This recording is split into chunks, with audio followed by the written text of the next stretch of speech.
ಪೂಜ್ಯ ಪದ್ಯುಮ್ನಾಚಾರ್ಯವರು ಎಲ್ಲರಿಗೂ ಪೂಜ್ಯರು. ಈ ಸಮ್ಮೇಳನಕ್ಕೆ ಆಗಮಿಸಿದ ಅವರು ಮಹಾನ್ ಪಂಡಿತರು, ಜ್ಞಾನಿಗಳು. ಅವರಿಗೆ ಶಿರಸಾಷ್ಟಾಂಗ ನಮಸ್ಕಾರವನ್ನು ಸಲ್ಲಿಸುತ್ತಾ ಮತ್ತೊಮ್ಮೆ ವಿನಯಪೂರ್ವಕವಾಗಿ ವೇದಿಕೆ ಮೇಲೆ ಸ್ವಾಗತಿಸುತ್ತೇನೆ. ಪರಮ ಪೂಜ್ಯರ ಪೂರ್ವಾಶ್ರಮದ ಹೆಸರು ಕೃಷ್ಣ. ಶ್ರೀಮತಿ ಶಾಂತಾಬಾಯಿ ಹಾಗೂ ಶ್ರೀ ರಾಘವೇಂದ್ರ ಆಚಾರ್ಯ ದಂಪತಿಗಳ ಶ್ರೇಷ್ಠ ಪುತ್ರನಾಗಿ ಬಿಜಾಪುರ ಜಿಲ್ಲೆಯ ಇಂಡಿ ತಾಲೂಕಿನಲ್ಲಿ ಜನಿಸಿದರು. ಇವರ ವಿದ್ಯಾಗುರುಗಳು ಮುಂಬಯಿಯ ಸತ್ಯಧ್ಯಾನ ವಿದ್ಯಾರ್ಥಿಗಳ ಕುಲಪತಿ ವಿದ್ಯಾವಾಸ್ತು ಪೂಜ್ಯ ಮಾಹುಲಿ ವಿದ್ಯಾಸಿಂಹಾಚಾರ್ಯರು. ಇವರ ಅಧ್ಯಯನ ಮುಂಬೈನ ಶ್ರೀ ಸತ್ಯಧ್ಯಾನ ವಿದ್ಯಾಪೀಠದಲ್ಲಿ 16 ವರ್ಷ ನ್ಯಾಯ, ವ್ಯಾಕರಣ, ವೇದಾಂತ, ಸಾಹಿತ್ಯ ಹಾಗೂ ಲೌಕಿಕ MA ಡಿಗ್ರಿ ಪಡೆದರು. ಅವರ ಹವ್ಯಾಸಗಳೆಂದರೆ ತಬಲಾ, ಹಾರ್ಮೋನಿಯಂ, ದೇವರ ನಾಮಗಳು. ಸುಪ್ರಸಿದ್ಧ ವೀಣಾವಾದಕ ಪಂಡಿತ್ ಪರ್ವತೀಕರ್ ಅವರಿಗೆ ತಬಲಾ ಸಾಥಿಯಾಗಿರುವುದು. ಇವರ ರಚನೆಗಳೆಂದರೆ ಅನೇಕ ಕನ್ನಡ, ಸಂಸ್ಕೃತ ಹಾಡುಗಳು, ತಮ್ಮವರೇ ಅಭಿಷೇಕ ಧ್ಯಾನ, ಸತ್ಯಧ್ಯಾನ, ಶ್ರೀ ಸತ್ಯಧ್ಯಾನರು ಮುಂತಾದ ನಾಟಕಗಳು. ಪರೀಕ್ಷೆಗಾಗಿ ಶ್ರೀ ಹರಿಕಥಾಮೃತ ಸಾರಕ್ಕೆ ವ್ಯಾಖ್ಯಾನ. 1986-87ರ ಕಾಲದಲ್ಲಿ ಹಿತೋಪದೇಶ ಎಂಬ ಸಂಸ್ಕೃತ TV ಸೀರಿಯಲ್ ಮಾಡಿದರು. ಶಂಕರವಾಹಿನಿ ಟಿವಿಯಲ್ಲಿ ಶ್ರೀಮದ್ ಭಾಗವತ್, ಮಹಾಭಾರತ ಚಿಂತನ, ನೀತಿಕತೆ ಮೊದಲಾದ ಕಾರ್ಯಕ್ರಮಗಳನ್ನು ಪ್ರಸಾರ ಮಾಡಿದ್ದಾರೆ. ಇವರ ಕಾರ್ಯಕ್ಷೇತ್ರ ಹುಬ್ಬಳ್ಳಿ. 1993ರಿಂದ ಆರಂಭವಾದ ಇವರ ಪ್ರವಚನಗಳು ಇಂದಿಗೂ ಪ್ರತಿನಿತ್ಯ ನಡೆಯುತ್ತಿವೆ. ಕೆಲವೊಮ್ಮೆ ಸುಮಾರು 12 ಕಡೆ ಪ್ರವಚನಗಳು ಜರುಗುತ್ತಿರುತ್ತವೆ. ನವನಗರ, ರಾಮಕೃಷ್ಣ ನಗರ, ವಿಕಾಸ್ ನಗರ, ವಿಜಯನಗರ್, ದೇಶಪಾಂಡೆ ನಗರ್, ಅರ್ಜುನ್ ವಿಹಾರ ಹೀಗೆ ಅನೇಕ ಕಡೆಗಳಲ್ಲಿ ಇವರ ಪ್ರವಚನವು ಸಾರಾಂಗವಾಗಿ ನಡೆಯುತ್ತದೆ. ಇವರು ಉಚಿತ ಊಟ ವಸತಿಗಳೊಂದಿಗೆ ಶಾಸ್ತ್ರಾಭ್ಯಾಸ ಮಾಡಿಸುವ ಪ್ರಾಚೀನ ಗುರುಕುಲ ಪದ್ಧತಿಯ ವಿದ್ಯೆಯನ್ನು ಕಲಿಸಲಾಗುವುದು.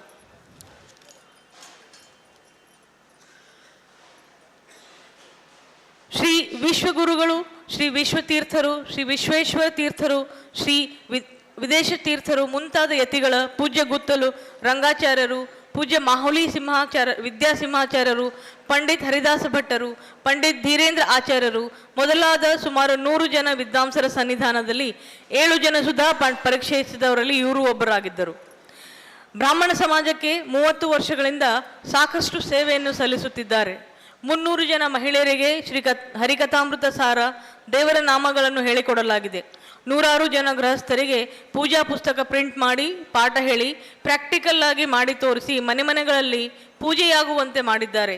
ಹೀಗಾಗಿ ಅನೇಕ ಸಮಾಜಮುಖಿ ಸೇವೆಗಳನ್ನು, ಕಾರ್ಯಕ್ರಮಗಳನ್ನು ಹಮ್ಮಿಕೊಳ್ಳುತ್ತಿರುವ ಇವರು ಪ್ರಸಿದ್ಧ ಯೂಟ್ಯೂಬ್ನಲ್ಲಿ ಕೂಡ ಮಹಾಚಾರ್ಯರ ವಿದ್ಯಾಲಯ ಎಂಬ ಚಾನೆಲ್ನಲ್ಲಿ ಲೈವ್ ಭಾಗವತ ಸಪ್ತಾಹ, ಮಹಾಭಾರತ ಮೊದಲಾದ ಕಾರ್ಯಕ್ರಮಗಳನ್ನು ನಡೆಸಿಕೊಳ್ಳುತ್ತಿದ್ದಾರೆ. ಇವರಿಗೆ ಮತ್ತೊಮ್ಮೆ ಸ್ವಾಗತಿಸುತ್ತೇನೆ.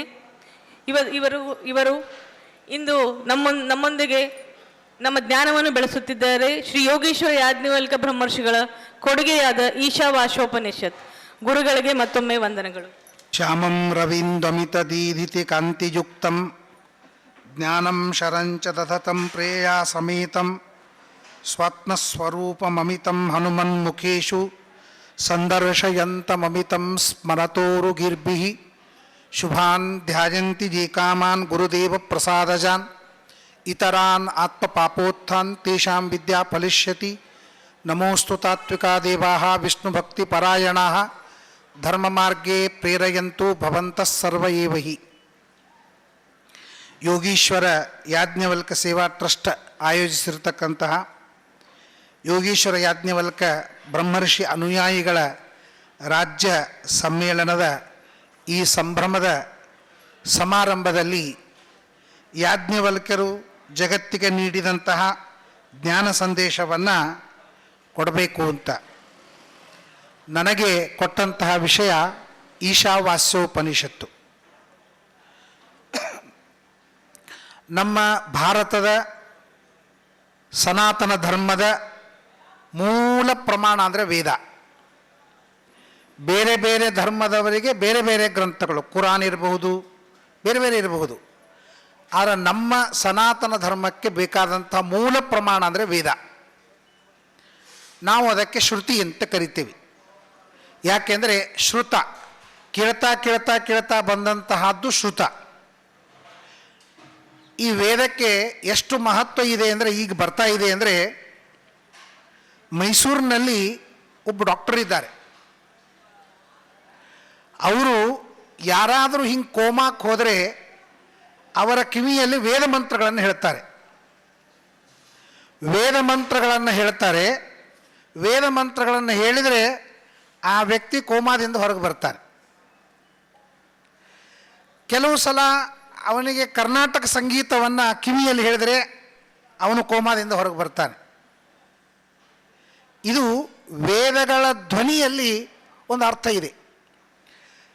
ನಮ್ಮಲ್ಲಿ ಹೇಳೋದೇನು ಅಂದರೆ, ಕೆಲವು ಅಕ್ಷರಗಳು ಕೆಲವು ಸ್ಥಾನದಲ್ಲಿ ವೈಬ್ರೇಷನ್ ಕೊಡ್ತವೆ. ರ, ಟ, ಠ, ಡ, ಢ, ಣ ಈ ಶಬ್ದಗಳು ಬ್ರೈನ್ ಒಳಗೆ ವೈಬ್ರೇಷನ್ ಕೊಡ್ತಾವೆ ನೋಡ್ರಿ. ನೀವು ಅಂದ್ಕೊಳ್ರಿ ಮನಸ್ಸಿನಲ್ಲಿ, ಟ, ಠ, ಡ, ಢ, ಣ ಅಂತನೋ ಶಬ್ದ, ತ, ಥ, ದ, ಧ, ನ ಅಂತನೋ ಶಬ್ದ ಹಲ್ಲು ಮತ್ತು ನಾಲಿಗೆಗೆ ಟಚ್ ಆಗಿ ಅಲ್ಲಿ ಶಬ್ದ ಉಚ್ಚಾರಿತವಾಗ್ತದೆ, ಅಲ್ಲಿ ವೈಬ್ರೇಷನ್ ಆಗ್ತದೆ. ಕ, ಖ, ಗ, ಘ, ಗ ಅಂತನ್ನೋದು ಕಂಠದಲ್ಲಿ ವೈಬ್ರೇಷನ್ ಆಗ್ತದೆ. ಪ, ಪ, ಬ, ಭ, ಮ ಅಂತನ್ನೋದು ತುಟಿ ಬಡಿಲಾರ್ದೇನೆ ಈ ಅಕ್ಷರ ಅಲ್ಲಿಗೆ ಬರುವುದಿಲ್ಲ. ಹೀಗೆ ಕೆಲವು ಅಕ್ಷರಗಳು ಆ ಸ್ಥಾನದಲ್ಲಿ ಉಚ್ಚಾರಿತವಾಗಿ ವೈಬ್ರೇಷನ್ ಕೊಡ್ತವೆ. ಅದಕ್ಕೆ ನಮ್ಮಲ್ಲಿ ಮಾತೃಕಾನ್ಯಾಸ ಅಂತ ಮಾಡ್ತಾರೆ, ಪುರೋಹಿತರೆಲ್ಲ ಮಾಡಿಸ್ತಾರೆ. ಈ ಅಕ್ಷರಗಳನ್ನು ನಿತ್ಯ ಅನ್ನೋಣದರಿಂದ ಅತ್ಯುತ್ತಮವಾದ ವೈರಾಗ್ಯ ಸಿದ್ಧಿ ಆಗ್ತದೆ. ಆದ್ದರಿಂದ ವೇದ ಅಂತನ್ನುವ ಒಂದು ಗ್ರಂಥ ಅತ್ಯಂತ ಪ್ರಾಚೀನವಾದದ್ದು ಅಲ್ಲದೆ ನಮ್ಮ ಮೇಲೆ ವಿಶಿಷ್ಟವಾದ ಪರಿಣಾಮ ಬೀರ್ತದೆ. ಇಷ್ಟೇ ಅಲ್ಲ, ಪುಣಾದೊಳಗೆ ಒಬ್ಬ ವ್ಯಕ್ತಿಗೆ ಕ್ಯಾನ್ಸರ್ ಆದರೆ ಡಾಕ್ಟರಿಗೆ ಚಾಲೆಂಜ್ ಮಾಡಿ ಕೇವಲ ವೇದವನ್ನು ಪಠನ ಮಾಡಿ ನಾನು ಕ್ಯಾನ್ಸರ್ ಪರಿಹಾರ ಮಾಡ್ಕೊಳ್ತೀನಿ ಅಂತೇಳಿ ವೇದ ಮಂತ್ರಗಳನ್ನು ಉಚ್ಚಾರಣೆ ಮಾಡಿ ತನ್ನ ಕ್ಯಾನ್ಸರನ್ನು ಪರಿಹಾರ ಮಾಡಿಕೊಂಡಿದ್ದಾನೆ. ಅಷ್ಟು ಈ ವೇದಕ್ಕೆ ಮಹತ್ವ ಇದೆ. ಎರಡನೇದ್ದು ಸ್ಮೃತಿ. ಸ್ಮೃತಿ ಅಂದರೆ ವೇದಗಳು ಅನಂತವಾಗಿವೆ, ಎಲ್ಲ ವೇದಗಳು ನಮಗೆ ಸಿಗೋದಿಲ್ಲ. ಹೀಗಾಗಿ ಸಿಗದೇ ಇದ್ದ ವೇದಗಳಲ್ಲಿ ಏನು ಹೇಳಿದ್ದಾರೆ, ಯಾವ ಆಚರಣೆ ಹೇಳಿದ್ದಾರೆ, ಏನು ಪ್ರಕಾರ ಹೇಳಿದ್ದಾರೆ ಅಂತ ಗೊತ್ತಾಗೋದಿಲ್ಲ. ಅದನ್ನು ಮಹಾಜ್ಞಾನಿಗಳು, ಯಾಜ್ಞವಲ್ಕರಿರಬಹುದು, ಪರಾಶರಿರಬಹುದು, ವಶಿಷ್ಠರಿರಬಹುದು, ಅನೇಕ ಸ್ಮೃತಿಕಾರರು ಅವರಿಗೆ ಫ್ಲ್ಯಾಶ್ ಆಗ್ತದೆ.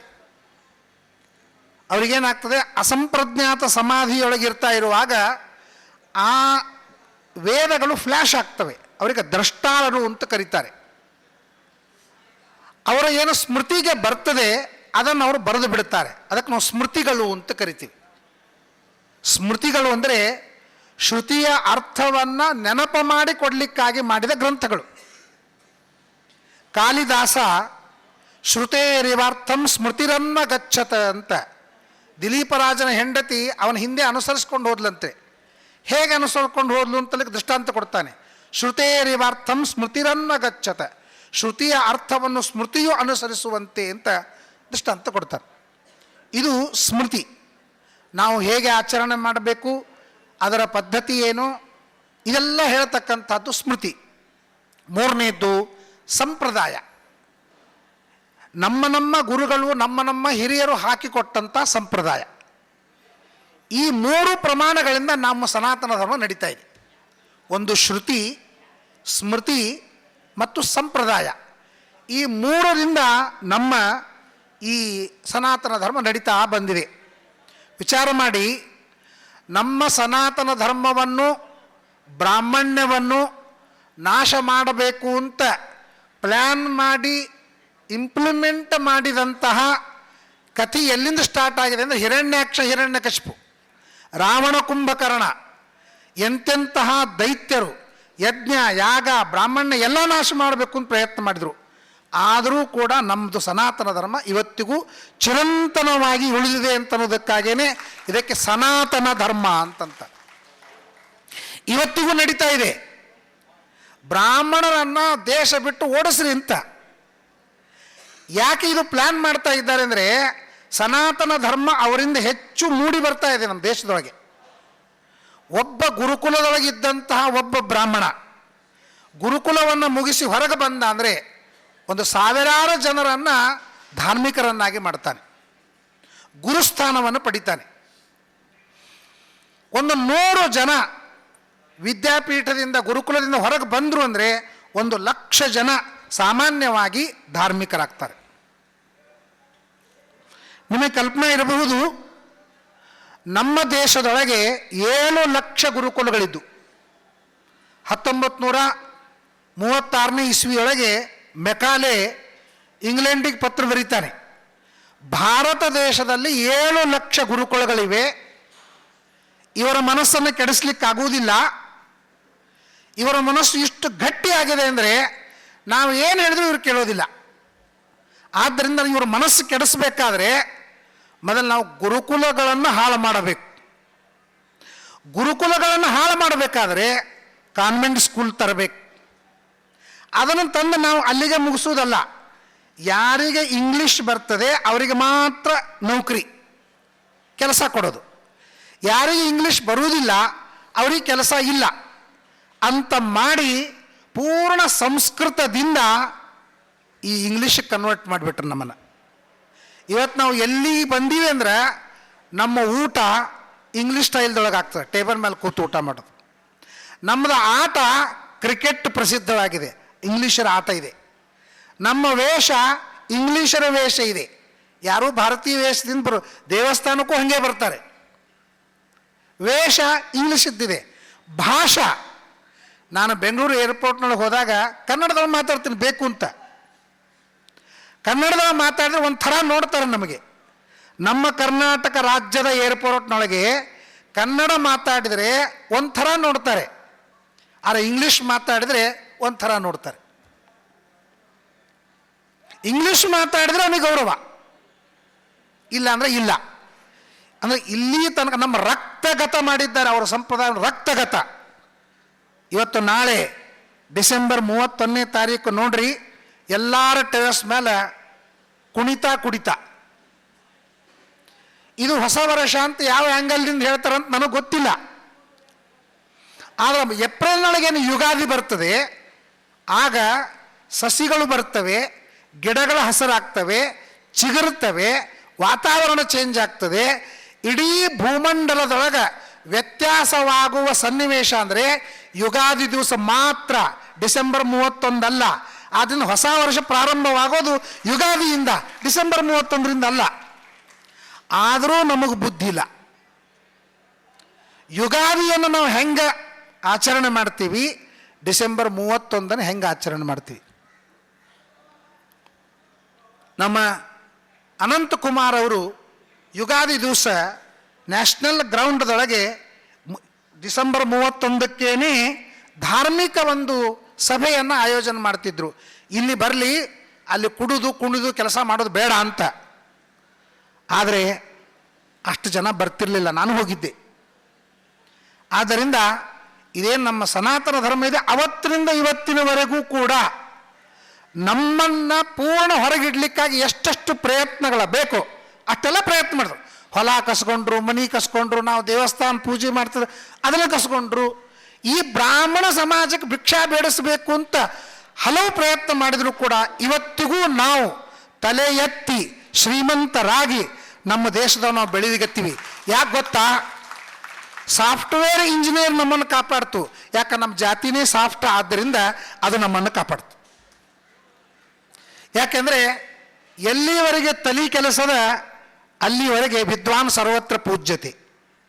ಇವತ್ತು ಅಮೇರಿಕಾದೊಳಗೆ ಅರ್ಧಕ್ಕರ್ಧ ನಮ್ಮ ಹಿಂದೂಗಳಿದ್ದಾರೆ, ತತ್ರಾಪಿ ತ್ರಿಮತಸ್ಥ ಬ್ರಾಹ್ಮಣರಿದ್ದಾರೆ.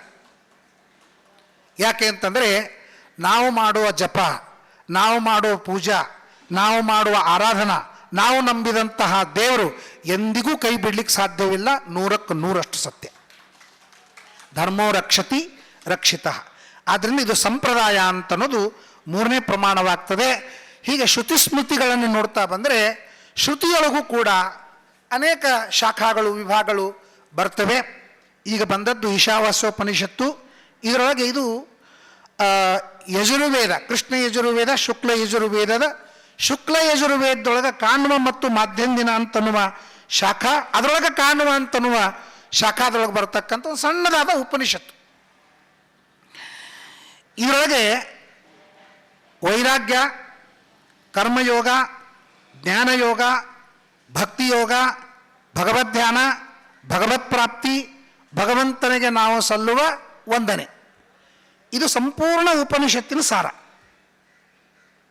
ಮೊಟ್ಟ ಮೊದಲು ಉಪನಿಷತ್ತು ಹೇಳುತ್ತೆ ಜ್ಞಾನವನ್ನು ಸಂಪಾದನೆ ಮಾಡಿ. ಆ ಜ್ಞಾನ ಸಾಧನಕ್ಕೂ ಜೀವನಕ್ಕೂ ಉಪಯೋಗ ಬೀಳಬೇಕು. ಕೇವಲ ಜೀವನ ಮಾಡಲಿಕ್ಕಾಗಿ ನಾವು ವಿದ್ಯೆ ಕಲಿತೀವಿ ಅಂದರೆ ಅದಕ್ಕೆ ವಿದ್ಯಾ ಅಂತ ಕರೆದಿಲ್ಲ.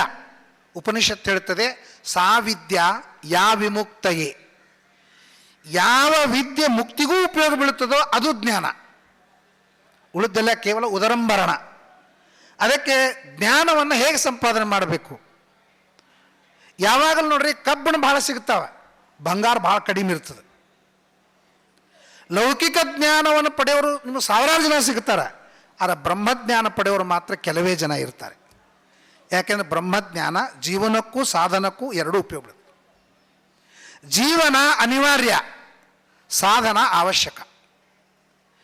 ಜೀವನ ಅನಿವಾರ್ಯ ಅಂದಮೇಲೆ ನಾವು ಮಾಡೇ ಮಾಡ್ತೀವಿ. ಹಸಿವಾಯಿತು ತಿಂದೇ ತಿಂತೀವಿ, ನೀರಡಿಕೆ ಆಯಿತು ಕುಡ್ದೇ ಕುಡಿತೀವಿ, ನಿದ್ದೆ ಬಂತು ಮಲ್ಕೊಂಡೇ ಮಲ್ಕೊಳ್ತೀವಿ. ಇದನ್ನು ಯಾರೂ ತಡೀಲಿಕ್ಕೆ ಸಾಧ್ಯವಿಲ್ಲ. ಜೀವನ ಇದು ಅನಿವಾರ್ಯ, ಆದರೆ ಸಾಧನ ಮಾತ್ರ ಅವಶ್ಯಕ. ನಾವು ಪ್ರಯತ್ನಪೂರ್ವಕವಾಗಿ ಮಾಡಬೇಕಾಗ್ತದೆ. ನಿಮ್ಮ ಕಂಪೌಂಡಿನೊಳಗೆ ಒಂದು ಹದವಾದ ಮಣ್ಣಿನ ಒಂದು ಪ್ರದೇಶ ಇದೆ. ನೀವು ಏನೂ ಬೆಳೆಸದೇ ಇದ್ದರೆ ಕಾಂಗ್ರೆಸ್ ಗಿಡ, ಜಾಲಿ ಮರ, ಅನ್ವಾಂಟೆಡ್ ಎಲ್ಲ ಗಿಡಗಳೇ ಬೆಳೀತವೆ. ಆದರೆ ನಾವು ಅಲ್ಲಿ ತುಳಸಿ, ಹೂವು, ಹಣ್ಣು ಇವುಗಳನ್ನು ನಾವು ಬೆಳೆಸಬೇಕಾದ್ರೆ ನಾವು ಅಲ್ಲಿ ಪ್ರಯತ್ನ ಮಾಡಬೇಕಾಗ್ತದೆ, ಗೊಬ್ಬರ ಹಾಕಬೇಕಾಗ್ತದೆ, ನೀರು ಹಾಕಬೇಕಾಗ್ತದೆ, ಕಾಳಜಿ ಮಾಡಬೇಕಾಗ್ತದೆ. ಅಂದಾಗ ಮಾತ್ರ ಅಂಥ ಗಿಡ ಬೆಳೀತಾವೆ. ಆ ಗಿಡ ಬೆಳೀಲಿಕ್ಕೆ ಪ್ರಯತ್ನ ಮಾಡಬೇಕಾಗ್ತದೆ. ಈ ಗಿಡ ಬೆಳೀಲಿಕ್ಕೆ ಪ್ರಯತ್ನ ಮಾಡಬೇಕಾಗಿಲ್ಲ, ತೆಗಿಲಿಕ್ಕೆ ಪ್ರಯತ್ನ ಮಾಡಬೇಕಾಗ್ತದೆ. ಹಾಗೆ ನಮ್ಮ ಮನಸ್ಸು ಅಂತನ್ನುವ ಭೂಮಿಯೊಳಗೆ ನೀವು ಏನೂ ಮೂಡಿಸ್ಲಿಲ್ಲ ಅಂದರೆ ಏನೇನೋ ಬರಲಿಕ್ಕೆ ಶುರು ಆಗ್ತವೆ. ಅದಕ್ಕಾಗಿ ಈ ಮನಸ್ಸು ಅಂತನ್ನುವ ಭೂಮಿಯೊಳಗೆ ಉತ್ತಮವಾದ ಗಿಡ ಬೆಳೆಸಬೇಕು ಅಂತಲಿಕ್ಕೇ ನಮ್ಮ ಗುರುಕುಲಗಳು ಇವೆ. ಮೊದಲು ಸಂಸ್ಕಾರ, ಆಮೇಲೆ ಸಂಸಾರ. ಸಂಸ್ಕಾರಕ್ಕಾಗಿ ಗುರುಕುಲ, ಗುರುಗಳು ನಮಗೆ ಒಳ್ಳೆಯ ಸಂಸ್ಕಾರವನ್ನು ಕೊಡ್ತಾರೆ, ಆಮೇಲೆ ನಾವು ಸಂಸಾರದಲ್ಲಿ ಸುಖವಾಗಿ ಬಾಳ್ತೇವೆ ಅಂತ. ಈ ಈಶಾವಾಸ್ಯೋಪನಿಷತ್ತಿನೊಳಗೆ ಜ್ಞಾನದ ಬಗ್ಗೆ ಮಹತ್ವ ಹೇಳ್ತಾರೆ. ಜ್ಞಾನ ಬರುವುದು ಅಂತಂದ್ರೆ ಅಷ್ಟು ಸರಳ ಬರುವುದಿಲ್ಲ. ಬೇಕಾದಷ್ಟು ಕಿಮ್ಮತ್ತಿನ ಗಾಡಿ ಇರಲಿ, ಪೆಟ್ರೋಲ್ ಇಲ್ಲಾರದೆ ನಡೆಯಂಗಿಲ್ಲ. ನೀವು ಸಣ್ಣದೇ ಗಾಡಿ ಇರ್ಬೋದು, ದೊಡ್ಡದೇ ಗಾಡಿ ಇರ್ಬೋದು, ಆದರೆ ಪೆಟ್ರೋಲ್ ಮಾತ್ರ ಬೇಕೇ ಬೇಕು ನಡಿಬೇಕಾದ್ರೆ. ಹಂಗೆ ಅವನು ಸಣ್ಣವನೇ ಇರ್ಬೋದು, ದೊಡ್ಡವನೇ ಇರ್ಬೋದು, ಭಾರಿ ದೊಡ್ಡವನಿರ್ಬೋದು, ಆದರೆ ಅವನಿಗೆ ಜ್ಞಾನ ಬರಬೇಕಾದರೆ ಅವನಿಗೆ ಪುಣ್ಯ ಬೇಕು. ಪುಣ್ಯ ಅಂತನೋ ಪೆಟ್ರೋಲ್ ಯಾರಿಗಿಲ್ಲ ಅವರಿಗೆ ಬ್ರಹ್ಮಜ್ಞಾನ ಬರುವುದಿಲ್ಲ. ಆ ಜ್ಞಾನ ಬರಬೇಕಾದ್ರೆ ಪುಣ್ಯ ಸಂಪಾದನೆ ಮಾಡಬೇಕು. ಆದ್ದರಿಂದ ಅದಕ್ಕಾಗಿ ಹೇಳುತ್ತದೆ ಈಶ್ವರನ ಜ್ಞಾನ ಮಾಡಿಕೊಳ್ಳಲಿಕ್ಕಾಗಿ, ಆ ಜ್ಞಾನ ಉಳಿಲಿಕ್ಕಾಗಿ ಮನಸ್ಸಿನ ತಯಾರಿ ಏನು ಮಾಡಬೇಕು ಅಂತ ಉಪನಿಷತ್ತು ಹೇಳ್ತದೆ. ಮನಸ್ಸಿನ ತಯಾರಿ ಏನು ಅಂದರೆ, ಮೊದಲು ನಮ್ಮ ಮನಸ್ಸು ತಿಪ್ಪೆಯಾಗಿದೆ. ತಿಪ್ಪೆ ಅಂತ ಕರೀತಾರಲ್ಲ, ಎಲ್ಲ ಹೊಲಸು ಯಾವ ಜಾಗದೊಳಗೆ ಬಿದ್ದಿರ್ತದೆ ಅದಕ್ಕೆ ತಿಪ್ಪೆ ಅಂತ ಕರೀತಾರೆ. ಹಾಗೆ ಮನಸ್ಸೊಳಗೆ ಏನೇನು ಹೊಲಸಿದೆ ಅಂತಂದರೆ ಉಪನಿಷತ್ತು ಸೂಚನೆ ಮಾಡ್ತದೆ. ಮೊದಲೆದ್ದು ಮನುಷ್ಯ ಸಂಕಲ್ಪ ಮಾಡ್ತಾನೆ, ಆಮೇಲೆ ಆಶಾ ಮಾಡ್ತಾನೆ, ಆಮೇಲೆ ಪ್ರತೀಕ್ಷೆ. ಆಶಾ ಪ್ರತೀಕ್ಷೆ ಸಂಗತಂ ಸುನೃತಾಂಚ. ಸಂಕಲ್ಪ ಮಾಡ್ತಾನೆ ನೋಡಿ ಮೊದಲೆದ್ದು. ನಾನು ಇಂಥ ದೊಡ್ಡ ಬಿಲ್ಡಿಂಗ್ ಕಟ್ಟಬೇಕು ಅಂತ ಸಂಕಲ್ಪ ಮಾಡ್ತಾನೆ. ಆ ಸಂಕಲ್ಪ ಮಾಡಿದ ಅಪರಾಧಕ್ಕೆ ಆಶಾ ಮಾಡ್ತಾನೆ. ಆಶಾ ಮಾಡಿದ ಅಪರಾಧಕ್ಕೆ ಅದನ್ನು ಪ್ರತೀಕ್ಷಾ ಮಾಡ್ತಾನೆ, ವೇಟ್ ಮಾಡ್ತಾನೆ. ಈ ಮಧ್ಯಮದೊಳಗೆ ಅವನಿಗೆ ರಾಗ, ದ್ವೇಷ, ಅಸೂಯ, ಮತ್ಸರ ಎಲ್ಲ ಬೆಳ್ಕೊತ ಹೋಗ್ತವೆ. ಕೊನೆಗೇನಾಗ್ತದೆ? ಮನಸ್ಸು ತಿಪ್ಪಿ ಆಗ್ತದೆ. ಅದಕ್ಕೆ ಉಪನಿಷತ್ತು ಹೇಳ್ತದೆ, ಮನೆಯಲ್ಲಿ ಒಂದು ಸತ್ಯನಾರಾಯಣ ಪೂಜೆ ಮಾಡಬೇಕು ಅಂತಂದ್ರೆ ಮೊದಲ ಮನೆ ಕಸ ತೆಗಿಬೇಕು, ಆಮೇಲೆ ನೀರು ಹಾಕಿ ಒರೆಸ್ಬೇಕು, ಆಮೇಲೆ ರಂಗವಲ್ಯಾದಿಗಳನ್ನು ಹಾಕಬೇಕು, ಆಮೇಲೆ ಸತ್ಯನಾರಾಯಣ ಪೂಜೆ ಮಾಡಬೇಕು. ಹಂಗೆ ಜ್ಞಾನ ಬರೋಕ್ಕಿಂತ ಎಲ್ಲಿ ಬರಬೇಕಾಗಿದೆ? ಜ್ಞಾನ ಮನಸ್ಸಿನಲ್ಲಿ ಬರಬೇಕಾಗಿದೆ. ಹಾಗಾದ್ರೆ ಮನಸ್ಸನ್ನು ಸ್ವಚ್ಛ ಮಾಡಬೇಕು. ಮನಸ್ಸನ್ನು ಹೆಂಗೆ ಸ್ವಚ್ಛ ಮಾಡಬೇಕು? ಮೊದಲು ಕಸ ತೆಗಿಬೇಕು, ಆಮೇಲೆ ಒರೆಸ್ಬೇಕು, ಆಮೇಲೆ ರಂಗೋಲಿ ಹಾಕಬೇಕು, ಆಮೇಲೆ ಆ ಜ್ಞಾನವನ್ನು ತಂದು ಪ್ರತಿಷ್ಠಾಪನೆ ಮಾಡಬೇಕು. ಅದನ್ನು ಉಪನಿಷತ್ತು ಹೇಳ್ತದೆ ಮೊದಲೇ ಮಂತ್ರದಿಂದ ಆಶಾ ವಿಚ್ಛೇದ. ಆಶಾ ವಿಚ್ಛೇದ, ಆಶೆಯನ್ನು ಮಾಡತಕ್ಕಂಥ ಮನುಷ್ಯನಿಗೆ ಆಶಾ ಸಾಧಿಸುವುದರೊಳಗೆ ಜೀವನ ಹೋಗ್ತದೆ ಹೊರತು ಜ್ಞಾನವನ್ನು ಪಡೆಯಲಿಕ್ಕೆ ಅವನಿಗೆ ಅವಕಾಶ ಸಿಗೋದಿಲ್ಲ. ಅದಕ್ಕಾಗಿ ನೀನು ಮೊದಲು ಈಶಾವಾಸ್ಯಮಿದಂ ಸರ್ವಂ ಯತ್ಕಿಂಚ ಜಗತ್ಯಂ ಜಗತ ತೇನ ತ್ಯಕ್ತೇನ ಭುಂಜೀತಾ ಮಾಗೃದ ಕಸ್ಸಿದ್ವನಂ ಅಂತ. ಇಲ್ಲೇನು ಹೇಳ್ತಾರೆ ಅಂದರೆ, ನಾವು ಎಷ್ಟೇ ಪ್ರಯತ್ನ ಮಾಡಿದರೂ ಕೂಡ ನಮಗಾಗಿ ಅಂತ ಜಗತ್ತಿನೊಳಗೆ ಒಂದು ವಸ್ತು ಹುಟ್ಟಿದೆ. ಯಾವ ವಸ್ತುವಿನಿಂದ ನಮಗೆ ದುಃಖವಾಗ್ತದೆ ಆ ವಸ್ತು ನಮ್ಮ ಪಾಪದಿಂದ ಹುಟ್ಟಿದೆ. ಯಾವ ವಸ್ತುವಿನಿಂದ ನಮಗೆ ಸುಖವಾಗ್ತದೆ ಆ ವಸ್ತು ನಮ್ಮ ಪುಣ್ಯದಿಂದ ಹುಟ್ಟಿದೆ. ಉದಾಹರಣೆ ತಗೊಳ್ರಿ, ಅಲ್ಲಿ ಎಲ್ಲೋ ಒಂದು ಕಾಜು ಬಿದ್ದಿದೆ, ನಾವೆಲ್ಲರೂ ಹೋಗ್ತಿರ್ತೀವಿ, ಎಲ್ಲರಿಗೂ ಅದು ನಡಂಗಿಲ್ಲ, ಯಾರೋ ಒಬ್ಬರಿಗೆ ನಡುತ್ತದೆ. ಯಾಕೆಂದರೆ ಆ ಕಾಜು ಅವನ ಪಾಪದಿಂದ ಹುಟ್ಟಿದೆ, ಅವನಿಗೇನೇ ದುಃಖ ಕೊಡುತ್ತದೆ. ಅರವಿ ಅಂಗಡಿಗೆ ಹೋಗ್ತಾರೆ, 20 ಅರವಿ ಕೆಳಗಿಳಿಸ್ತಾರೆ, ಯಾವುದೋ ಅವನಿಗೆ ಪಸಂದ್ ಆಗೋದಿಲ್ಲ. ಯಾಕೆಂದರೆ ಅವನ ಪುಣ್ಯದಿಂದ ಹುಟ್ಟಿದಂಥ ಬಟ್ಟೆ ಆ ಅಂಗಡಿಯೊಳಗೆ ಇರುವುದಿಲ್ಲ. ಯಾವಾಗ ಅವನಿಗೆ ನೂರಾರು ಅರವಿ ತೆಗೆದಾಗ ಇದು ಪಸಂದಾಯಿತು ಅಂದರೆ ಹಾಗಾದ್ರೆ ಅವನು ಜನ್ಮಾಂತರದೊಳಗೇನು ವಸ್ತ್ರದಾನ ಮಾಡಿದ್ದಾನೆ, ಅದರ ಪುಣ್ಯ ಫಲಿಸಿ ಇದು ಅವನಿಗೆ ಪಸಂದಾದ ಮೇಲೆ ಅದನ್ನು ತೆಗೆದುಕೊಳ್ತಾನೆ. ಅಂದರೆ ನಮ್ಮ ಶಾಸ್ತ್ರ ಹೇಳುತ್ತದೆ, ಸರ್ವನ್ಹಿ ಅಚೇತನಂ ಚೇತನಾರ್ಥಂ. ಪ್ರತಿಯೊಂದು ಜಡವಾದ ವಸ್ತು ಒಬ್ಬ ಚೇತನನ ಭೋಗಕ್ಕಾಗಿದೆ. ಅದು ದುಃಖಕ್ಕಾಗಿ ಇರಬಹುದು, ಸುಖಕ್ಕಾಗಿ ಇರಬಹುದು. ಅಮೇರಿಕಾದೊಳಗೆ ಯಾವನೋ ಒಬ್ಬತ್ತು ಉಂಗುರ ಧಾರಣೆ ಮಾಡಿದ್ದಾನೆ, ಅದು ನನ್ನ ಪುಣ್ಯದಿಂದ ಹುಟ್ಟಿದೆ ಅಂತಂದಮೇಲೆ ನಾನೇನು ಅಮೇರಿಕಕ್ಕೆ ಹೋಗಬೇಕಾಗಿಲ್ಲ, ಆದ್ರೆ ನನ್ನ ಹತ್ರ ಬಂದೇ ಬರ್ತದೆ. ಅದು ಯಾವನೋ ಬರ್ತಾನೆ, ಷಷ್ಟಬ್ದಿ ಮದುವೆ ಅಂತ ಗಿಫ್ಟ್ ಕೊಡ್ತಾನೆ, ನನ್ನ ಕೈಯೊಳಗೆ ಅದು ಉಂಗುರ ಬರ್ತದೆ. ಉಪನಿಷತ್ ಹೇಳ್ತದೆ, ನೀನು ಅದರ ಬೆನ್ನು ಹತ್ತಬೇಡ, ಅದು ನಿನ್ನ ಬೆನ್ನು ಹತ್ತದೆ. ನೀನು ಅದರ ಬೆನ್ನು ಹತ್ತದ ಸಿಗುತ್ತದಂತ ತಿಳ್ಕೊಳಕ್ಕೆ ಹೋಗಬೇಡ, ಏನು ಮಾಡಿದರೂ ಸಿಗೋದಿಲ್ಲ. ಯಾಕಂದ್ರೆ ನಿಂದಲ್ಲ, ನಿನ್ನ ಪುಣ್ಯದಿಂದ ಬಂದಿಲ್ಲ. ನಿನ್ನ ಪುಣ್ಯ ನಿನ್ನ ಪಾಪದಿಂದ ಜಗತ್ತಿನೊಳಗೆ ವಸ್ತುಗಳು ಸೃಷ್ಟಿಯಾಗಿವೆ, ಅವುಗಳು ಮಾತ್ರ ನಿನ್ನ ಹತ್ರ ಬರ್ತದೆ. ಊಟಕ್ಕೆ ಕೂತಾಗ ನೋಡ್ರಿ, ಯಾರೋ ಎಲೆಯೊಳಗೆ ಕೂತಿರ್ತಾರೆ, ಯಾವುದೋ ಕಾರಣಕ್ಕೆ ಹೋಗ್ಬಿಡ್ತಾರೆ, ಯಾರೋ ಬಂದು ಕೊಡ್ತಾರೆ. ಯಾಕೆಂದರೆ ಆ ಊಟ ಇವನ ಪುಣ್ಯದ ಸದ ಹೊರತು ಅವನ ಪುಣ್ಯದ್ದಲ್ಲ, ಯಾರು ಎದ್ದು ಹೋಗಿದ್ದಾರೆ ಅವ್ರ ಪುಣ್ಯದ್ದಲ್ಲ. ಒಂದು ಸಣ್ಣ ಸಣ್ಣ ವಸ್ತು, ನಮ್ಮ ಉಪನಿಷತ್ತು ಹೇಳ್ತದೆ, ಒಂದು ಸಣ್ಣ ಏನೋ ಇಲ್ಲಿ ತುರಿಸ್ತು ಅಂತಂದ್ರೂ ಒಂದು ಪಾಪದಿಂದ ನಮಗೆ ತುರಿಸಿರ್ತದೆ. ಏನೋ ಆನಂದ ಆಯಿತು ಅಂತಂದ್ರೆ ಒಂದು ಪುಣ್ಯದಿಂದ ಆನಂದವಾಗ್ತದೆ. ಸುಖ ಮತ್ತು ದುಃಖ ಅಂತನ್ನೋದು ನಮ್ಮ ಪುಣ್ಯ ಪಾಪಗಳಿಂದ ಬರ್ತದೆ. ಅದನ್ನು ಅರಸಿಕೊಂಡು ಹೋಗಬೇಡ.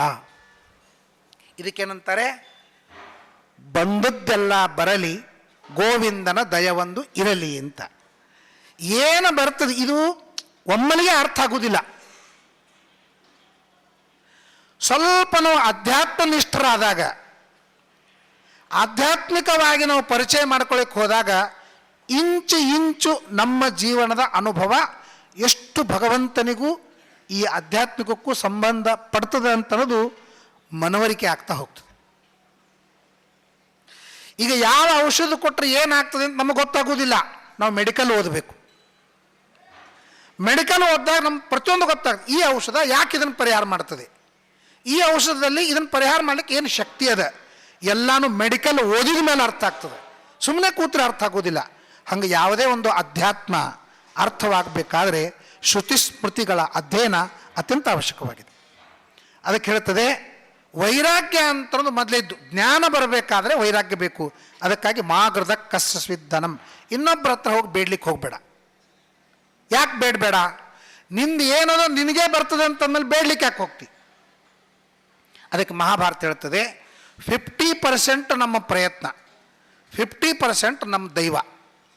ತತ್ರ ದೈವಂ ಸಹಾಯಕೃತ. ದೈವ ಅದ ಅಂತ ಸುಮ್ಮ ಕೂಡ್ಲಿಕ್ಕೆ ಬರುವುದಿಲ್ಲ. ಎಲ್ಲ ಎಲಿ ಬಡಿಸಿದ್ದಾರೆ, ನನ್ನ ದೈವದೊಳಗಿದ್ರೆ ನಾವು ಊಟ ಮಾಡ್ತೀನಿ, ಇಲ್ಲಾಂದ್ರೆ ಇಲ್ಲ ಅಂತ ಅಲ್ಲಿಗೆ ಬರಂಗಿಲ್ಲ. ನೀವು ಊಟ ಮಾಡಬೇಕು, ಪ್ರಯತ್ನ ಬೇಕು. ಪ್ರಯತ್ನ ಮಾಡಿದಾಗಲೂ ಅಲ್ಲ ಹಲ್ಲಿ ಬಿದ್ದಿತ್ತು ಅಂತಂದ್ರೆ ನೀವು ಎದ್ದು ಬಿಡ್ತೀರಿ ಊಟದಿಂದ, ಅದು ನಿಮ್ಮ ದೈವ ಇಲ್ಲ ಅಂತ ಅರ್ಥ ಆಗ್ತದೆ. ನಮ್ಮ ದೈವದ ಅರ್ಥವಾಗೋದು ಪ್ರಯತ್ನದಿಂದ. ನಾವು ಪ್ರಯತ್ನ ಮಾಡಿದಾಗ ಆಯಿತು, ಹಾಗಾದ್ರೆ ನಮ್ಮ ದೈವದ ಅಂತ ಅರ್ಥ. ಪ್ರಯತ್ನ ಮಾಡಿದಾಗ ಆಗಲಿಲ್ಲ, ನಮ್ಮ ದೈವದೊಳಗಿಲ್ಲ ಅಂತ ಅರ್ಥ. ಈಗ ದೈವ ಮತ್ತು ಪ್ರಯತ್ನ 50% ಕೆಲಸ ಮಾಡ್ತದೆ. ಇದು ಮಹಾಭಾರತ ಅನುಶಾಸನ ಪರ್ವ ನಮಗೆ ತಿಳಿಸ್ತದೆ. ಆದ್ದರಿಂದ ಮಾಗೃದ ಕಸ್ವಸಿದ್ಧನಂ. ಇನ್ನೊಬ್ಬರ ಧನವನ್ನು ಬೇಡಲಿಕ್ಕೆ ಹೋಗಬೇಡ. ಇನ್ನೊಂದು ಹೇಳ್ತಾರೆ, ಪ್ರವೃತ್ತ್ಯರ್ಥಂ ಈಶಾವಾಸ್ಯಂ ಇದಂ ಸರ್ವಂ. ಯಾಕೆಂದರೆ ಈಶಾವಾಸ್ಯೋಪನಿಷತ್ತು 7 ದಿನ ಹೇಳಿದರೂ ಮುಗಿಯದಂತಹ ಒಂದು ಉಪನಿಷತ್ತು, ಸಣ್ಣದಿದ್ದಿರಬಹುದು. ಆ ಸಣ್ಣ ಐಪೋಡದೊಳಗೆ 1,00,000 ಹಾಡುಗಳು ಹೆಂಗೆ ತುಂಬಿಕೊಂಡಿರ್ತವೋ ಹಂಗೆ ಸಣ್ಣ ಈ ಉಪನಿಷತ್ತಿನೊಳಗೆ 1,00,000 ಪ್ರಮೇಯಗಳು ತತ್ವಗಳು ಸೇರಿಕೊಂಡಿವೆ. ಆದ್ದರಿಂದ 1-2 ಮಾತು ಹೇಳ್ತೀನಿ. ಪ್ರವೃತ್ತ್ಯರ್ಥಂ ಈಶಾವಾಸ್ಯಂ. ಈ ಜಗತ್ತು ಆಕ್ಟಿವೇಟ್ ಆಗಬೇಕಾದ್ರೆ ಬೆಂಕಿ ಇದೆ, ಅದು ಉರಿಬೇಕು. ಗಾಳಿ ಇದೆ, ಅದು ಬೀಸಬೇಕು. ಸೂರ್ಯ ಇದ್ದಾನೆ, ಅವನು ಉದಯಿಸಬೇಕು. ಹೀಗೆ ಜಗತ್ತಿನ ಪ್ರತಿಯೊಂದು ವಸ್ತು ಆಕ್ಟಿವೇಟ್ ಆಗಬೇಕಾದ್ರೆ ಒಳಗೊಂದು ಬೇಕು. ಬಟನ್ ಆನ್ ಮಾಡಿರಿ, ಫ್ಯಾನ್ ತಿರುಗ್ತಾ ಇಲ್ಲ. ಬಟನ್ ಆನ್ ಮಾಡಿರಿ, ಲೈಟ್ ತಿರುಗ್ತಾ ಇಲ್ಲ. ಯಾಕಂದ್ರೆ ಒಳಗೆ ಕರೆಂಟ್ ಪ್ರವೇಶ ಮಾಡಿಲ್ಲ. ಒಳಗೆ ಕರೆಂಟ್ ಪ್ರವೇಶ ಮಾಡಿದ 2ನೇ ಕ್ಷಣಕ್ಕೆ ಲೈಟು ಉರಿತದೆ, ಫ್ಯಾನು ಹತ್ತದೆ. ಹಂಗೆ ಇಡೀ ಜಗತ್ತೇನಿದೆ ಲೈಟು ಫ್ಯಾನು ಇದ್ದಂಗೆ. ಆದ್ರೆ ಒಳಗೆ ಕರೆಂಟ್ ಪ್ರವೇಶ ಮಾಡಿದ್ರೆ ಮಾತ್ರ ಅದು ಹೆಂಗೆ ಉರಿತದೋ ಹಂಗೆ ಭಗವಂತ ಪ್ರವೇಶ ಮಾಡಿದಾಗ ಮಾತ್ರ ಜಗತ್ತಿನ ಪ್ರತಿಯೊಂದು ವಸ್ತುಗಳು ಕೂಡ ತಮ್ಮ ತಮ್ಮ ಕೆಲಸವನ್ನು ಮಾಡ್ತವೆ ಅಂತ ಭೀಷಾಸ್ಮಾದ್ ವಾತಃ ಪವತೆ ಭೀಷೋದೇತಿ ಸೂರ್ಯ ಭೀಷಾಸ್ಮಾದ್ ಅಗ್ನಿಶ್ಚೇಂದ್ರಶ್ಚ ಮೃತ್ಯುರ್ಧಾವತಿ ಪಂಚಮೈತಿ ಅಂತ ಉಪನಿಷತ್ತು ಹೇಳ್ತದೆ. ಅದಕ್ಕೆ ಪ್ರವೃತ್ತ್ಯರ್ಥಂ ಈಶಾವಾಸ್ಯಂ ಅಂತ ಹೇಳ್ತಾರೆ. ಇದು ಬಹಳ ಕಷ್ಟ ಇದೆ. ನನ್ನಿಂದ ಹಿಡ್ಕೊಂಡು ಪ್ರತಿಯೊಬ್ಬರೂ ಸೈಕಿಕ್ ಇದ್ದೀವಿ, ಮಾನಸಿಕ ರೋಗಿಗಳಿದ್ದೀವಿ. ಅದು ಹೆಂಗೆ ಗೊತ್ತಾಗ್ತದೆ? ಸಿಂಪ್ಟಮ್ಸ್ ಏನು ಅಂದ್ರೆ ನಿಮಗೆ ಸಹನ ಆಗೋದಿಲ್ಲ. ಕೆಲವರಿಗೆ ಬಹಳ ಜೋರು ಒದರಿದ್ರೆ ಶಬ್ದ ಆಗೋದಿಲ್ಲ, ಕೆಲವರಿಗೆ ಲೈಟ್ ಹಚ್ಚಿದ್ರೆ ಸಹನ ಆಗೋದಿಲ್ಲ, ಕೆಲವರಿಗೆ ಯಾರೋ ಏನೋ ಮಾಡ್ತಿದ್ರೆ ಸಹನ ಆಗೋದಿಲ್ಲ. ಎಲ್ಲಿ ಸಹನ ಆಗುವುದಿಲ್ಲ ಆ ವ್ಯಕ್ತಿಯ ಮಾನಸಿಕ ರೋಗದ ಸಿಂಪ್ಟಮ್ಸ್ ಅದು. ಎಲ್ಲವನ್ನೂ ಸಹನ ಮಾಡ್ಕೊಳ್ತೀನಿ ಅಂದರೆ ನಾನು ಮಾನಸಿಕವಾಗಿ ಆರೋಗ್ಯದಿಂದ ಇದ್ದೀನಿ ಅಂತ ಅರ್ಥ. ನಿಮ್ಮ ಸಂಸಾರದೊಳಗೆ ಕೆಲವು ಮಾತಾಡಿದ್ರೆ ನಿಮ್ಗೆ ಸಿಟ್ಟು ಬರ್ತದೆ, ಮನೆಯೊಳಗೆ ಜಗಳ ಆಗ್ತದೆ. ಅದು ನಿಮ್ಗೆ 50 ವರ್ಷ ಎನಿವರ್ಸರಿ ಮಾಡಿಕೊಂಡ್ರೂ ಬುದ್ಧಿ ಬಂದಿಲ್ಲ. ಮತ್ತು ಮಾತಾಡ್ತೀವಿ, ಮತ್ತು ಜಗಳಾಡ್ತೀವಿ, ಮತ್ತು 4 ದಿವಸ ಇಬ್ಬರು ಮಾತು ಬಿಟ್ಟು 4 ದಿವಸ ವೇಸ್ಟ್ ಮಾಡ್ತೀವಿ. ಆದರೆ ಒಂದು ಮಾತು ತಿಳ್ಕೊಳ್ಳಿ, ಈ ಮಾತಾಡಿದ್ರೆ ಅವನಿಗೆ ಯಾಕೆ ತ್ರಾಸ ಆಗ್ತದೆ, ಅಥವಾ ಅವನು ಈ ಮಾತಾಡಿದ್ರೆ ನನಗೆ ಯಾಕೆ ತ್ರಾಸ ಆಗ್ತದೆ? ನಾನು ಆ ವಿಷಯದಲ್ಲಿ ಮಾನಸಿಕ ಇದ್ದೇನೆ. ಪ್ರತಿಯೊಬ್ಬ ವ್ಯಕ್ತಿ ಮಾನಸಿಕ ಇದ್ದಾರೆ. ನನ್ನಿಂದ ಹಿಡ್ಕೊಂಡು ನಾನು ಹೇಳ್ತಾ ಇದ್ದೇನೆ. ಆದರೆ ಮಾನಸಿಕವಾದ ರೋಗ ಪರಿಹಾರವಾಗಬೇಕಾದ್ರೆ ಔಷಧ ಉಪಯೋಗ ಇಲ್ಲ. ಸೈಕ್ಯಾಟ್ರಿಸ್ಟಿಗೆ ಕೇಳ್ರಿ ನೀವು, ನಿದ್ದೆ ಬರಬೇಕು ಅಂತ ಗುಳಿಗೆ ಕೊಡ್ತಾರೆ ಹೊರತು ಮಾನಸಿಕ ರೋಗ ಪರಿಹಾರವಾಗ್ಲಿಕ್ಕೆ ಸಾಧ್ಯವಿಲ್ಲ. ಅದನ್ನು ಪರಿಹಾರ ಮಾಡಲಿಕ್ಕೆ ಒಂದೇ ಒಂದು ಉಪಾಯ ಅಂದರೆ ಪಾಸಿಟಿವ್ ಥಿಂಗ್ಸ್. ಪಾಸಿಟಿವ್ ಥಿಂಗ್ಸ್ ಮಾಡಿದಾಗ ಮಾತ್ರ. ಬಕೀಟ್ದೊಳಗಿನ ಹೊಲಸು ನೀರು ಹೋಗಬೇಕಾದ್ರೆ ಜೋರಾಗಿ ನಳ ಒಳ್ಳೆ ಶುದ್ಧ ನೀರು ಬಿಡಬೇಕು. ಅದು ತುಂಬಿ ತುಂಬಿ ತುಂಬಿ ತುಂಬಿ ಹೊಲಸು ನೀರೆಲ್ಲ ಹೋಗ್ತದೆ, ಶುದ್ಧ ನೀರು ಉಳಿತದೆ. ಆ ಪಾಸಿಟಿವ್ ಥಿಂಗ್ಸ್ ಕೊಡ್ತಕ್ಕಂಥ ಯಾವುದಾದ್ರೂ ನಿಮಗೆ ಗ್ರಂಥ ಬೇಕು ಅಂದರೆ ಅದು ಉಪನಿಷತ್ತು, ಭಗವದ್ಗೀತಾ, ಭಾಗವತ, ಮಹಾಭಾರತ ನಮ್ಮನ್ನು ಪಾಸಿಟಿವ್ ಕಡೆ ಕರ್ಕೊಂಡು ಹೋಗ್ತದೆ. ಮಾನಸಿಕ ರೋಗದಿಂದ ಮುಕ್ತ ಮಾಡ್ತದೆ, ಮನಸ್ಸು ಗಟ್ಟಿ ಮಾಡ್ತದೆ. ಆಗ ಮಾತ್ರ ಪರಮಾತ್ಮನ ಜ್ಞಾನ ನಿನ್ನ ಮನಸ್ಸು ಉಳಿತದೆ. ಉಪನಿಷತ್ತು ಹೇಳ್ತದೆ, ಕುರ್ವನ್ನೇವೇಹ ಕರ್ಮಾಣಿ ಜಿಜೀವಿಷೆ ಛತಂ ಸಮಾಹ ಏವಂ ತ್ವಯಿ ನಾಣ್ಯತೆ ತೋಸ್ತಿ ನ ಕರ್ಮ ಲಿಪ್ಯತೆ ನರೆ. 2ನೇ ಮಂತ್ರ. ಈ ಮಂತ್ರದ ಕೆಲವು ಮಾತುಗಳನ್ನು ಹೇಳಿ ನಾನು ಪ್ರವಚನ ಮುಗಿಸ್ತೀನಿ. ಈ ಮಳೆಗಾಲದೊಳಗೆ ಈ ಕಲ್ಲು ಹಾಸುಗಟ್ಟಿರ್ತಾವೆ, ನಿಮ್ಗೆ ಗೊತ್ತಿಲ್ಲ, ಹಾಸು ಅಂತಂತಾರೆ. ಅದು ಯಾರಿಗೆ ಎಷ್ಟು ಅರ್ಥ ಆಗ್ತದೆ ನನಗೆ ಗೊತ್ತಿಲ್ಲ. ಹಾಸುಗಟ್ಟುದು ಅಂತಂತಾರೆ. ಹಸಿರು ಆಗಿರ್ತದೆ. ಅದರ ಮೇಲೆ ನಿಲ್ಲಕ್ಕೆ ಆಗೋದಿಲ್ಲ. ಸ್ವಲ್ಪ ನಿಂತರೆ ಜಾರಿ ಬಿದ್ದು ಬಿಡ್ತೀವಿ. ಅಲ್ಲಿ ಏನೂ ನಿಲ್ಲಂಗಿಲ್ಲ. ಒಂದು ಕಲ್ಲು ಹೋಗಿರಿ ಅದು ಜಾರಿ ಬೀಳ್ತೇವೆ, ನಾವು ನಿಂತು ನಾವು ಜಾರಿ ಬೀಳ್ತೀವಿ. ಅದಕ್ಕೆ ನಾವೇನು ಮಾಡಬೇಕು? ತಿಕ್ಕಬೇಕು. ನೀರು ಹಾಕಿ ಬ್ರಷ್ ಹಾಕಿ ತಿಕ್ಕಿದಾಗ ಅಲ್ಲಿ ಯಾರೇ ನಿಂತರೂ ಗಟ್ಟಿಯಾಗಿ ನಿಲ್ತಾರೆ. ಹಾಗೆ ಮನಸ್ಸಿನಲ್ಲಿ ಜ್ಞಾನ ನಿಲ್ಲಬೇಕಾಗಿದೆ. ಜ್ಞಾನ ಬರೋದು ದೊಡ್ಡದಲ್ಲ, ಬಂದ ಜ್ಞಾನ ನಿಲ್ಲಬೇಕಾಗಿದೆ. ಅದು ನಿಲ್ಲಬೇಕಾದ್ರೆ ಮನಸ್ಸು ಹಾಸಗಟ್ಟಿದೆ. ಇದರಿಂದ ಆಶಾ, ರಾಗ, ದ್ವೇಷ, ಅಸೂಯ, ಮಾತ್ಸರ್ಯ ಇವುಗಳಿಂದ ಮನಸ್ಸು ಹಾಸಗಟ್ಟಿದೆ. ಹೀಗಾಗಿ ಆ ಮನಸ್ಸಿನೊಳಗೆ ಜ್ಞಾನ ಉಳಿಯೋದಿಲ್ಲ. ಅದನ್ನೇನು ಮಾಡಬೇಕು? ತಿಕ್ಕಬೇಕು. ಬ್ರಷ್ ಹಾಕಿ ತಿಕ್ಕಬೇಕು. ಇದರಿಂದ ಕರ್ಮದಿಂದ. ಪುರಂದರದಾಸರು ಹೇಳ್ತಾರೆ, ಅವ್ರೇನು ಹೇಳ್ತಾರೆ ಅಂದರೆ, ಮಲವ ತೊಳೆಯಬೇಕು ಮನಸ್ಸಿನ ಮಲವ ತೊಳೆಯಬೇಕು. ಆ ಮನಸ್ಸಿನ ಮಲವನ್ನು ಹೆಂಗೆ ತೊಳಿಬೇಕು ಅಂದರೆ, ಈ ಹುಲ್ಲು ತಗೊಂಡು ಹಿಂದಕ್ಕಿಂದೆಲ್ಲ ಹಳ್ಳಿ ಊರಿಂದ ಹೇಳ್ತಾರೆ, ಹುಲ್ಲು ತೆಗೆದುಕೊಂಡು ಸರಳ ನೀರು ಹಾಕಿದ್ರೆ ಕೆಲವು ಹೊಲಸು ಹೋಗ್ತವೆ. ಈ ಕರೆದದ್ದು ಹುರಿದದ್ದು ಏನು ಎಣ್ಣೆ ಜಿಡ್ಡು ಇರ್ತದಲ್ಲ, ಅದು ಹೋಗ್ಬೇಕಾದ್ರೆ ಬರೇ ನೀರಿಂದ ಹೋಗಲ್ಲ. ಹುಲ್ಲು ತೆಗೆದುಕೊಂಡು ಮಣ್ಣು ಹಾಕಿ ಗಸಗಸ ತಿಕ್ತದೆ. ಗಸಗಸ ತಿಕ್ಕಿದಾಗ ಆ ಹೊಲಸು ಹೋಗ್ತದೆ. ಹಂಗೆ ನಮ್ಮ ಮನಸ್ಸಿನೊಳಗೆ ಸ್ವಲ್ಪದೊಳಗೆ ಹೋಗತಕ್ಕ ಕೆಲವು ದೋಷಗಳವ, ಇನ್ನು ಕೆಲಸ ದೋಷಗಳವ ಅದನ್ನು ತಿಕ್ಕಿದಾಗೆ ಹೋಗ್ತಾವೆ, ಅಲ್ಲಿ ತನಕ ಹೋಗುವುದಿಲ್ಲ ಅಂತನ್ನುವ ದೋಷಗಳು ನಮ್ಮ ಮನಸ್ಸಿನೊಳಗವ. ಅದನ್ನು ತಿಕ್ಕಿ ತೆಗಿಬೇಕಾದ್ರೆ ಏನು ಮಾಡಬೇಕು ಅಂದರೆ, ಬ್ರಷ್ ಯಾವುದು ಅಂದರೆ ಕುರ್ವನ್ನೇವೇಹ ಕರ್ಮಾಣಿ ಜಿಜೀವಿಷೇತ್ ಶತಂ ಸಮಾಹ. ಕರ್ಮವನ್ನು ಮಾಡು. ಇದರ ಬಗ್ಗೆ ಬಹಳ ಜನರಿಗೆ ವಿಶ್ವಾಸ ಹುಟ್ಟಿಸ್ಲಿಕ್ಕೆ ನಾನು ಕೆಲವು ಮಾತು ಹೇಳ್ತೀನಿ. ಇವತ್ತು ಪ್ರತಿಯೊಬ್ಬರ ಮನೆಯೊಳಗೆ ರೋಗ ಯಾಕೆ ಬಂತು? ಸ್ವಲ್ಪ ವಿಚಾರ ಮಾಡಿ. ಪ್ರತಿಯೊಬ್ಬರ ಮನೆಯೊಳಗೆ ರೋಗವಿಲ್ಲದೆ ಇದ್ದ ಒಬ್ಬ ಮನೆ ಇಲ್ಲ, ಒಂದು ಮನೆ ಇಲ್ಲ ರೋಗ ಇಲ್ಲದೆ. ಯಾಕೆ ಬಂತು? ನಾನು ಹೇಳ, ಯಾರ ಮನೆಯಿಂದ ಕರ್ಮಯೋಗ ಹೊರಗೆ ಬಂತು ಅವರ ಮನೆಯಲ್ಲಿ ರೋಗ ಬಂತು. ಯೋಗ ಹೋಯ್ತು, ರೋಗ ಬಂತು. ಯಾಕೆ ಬಂತು? ಯೋಗ ಇದ್ದಾಗ ರೋಗ ಯಾಕೆ ಬರಲಿಲ್ಲ? ಯೋಗ ಇದ್ದಾಗ ರೋಗ ಯಾಕೆ ಬರಲ್ಲ? ನಾನು ಬರೀ ಮಾತಾಡ್ತೀನಿ ಅಂತಲ್ಲ, ಈಗ ನಾನು ಸಾಬೀತು ಮಾಡಿ ತೋರಿಸ್ತೀನಿ ನಿಮಗೆ. ನಾವು ಒಂದು ಸಂಧ್ಯಾವಂದನವನ್ನು ಮಾಡ್ತೀವಿ.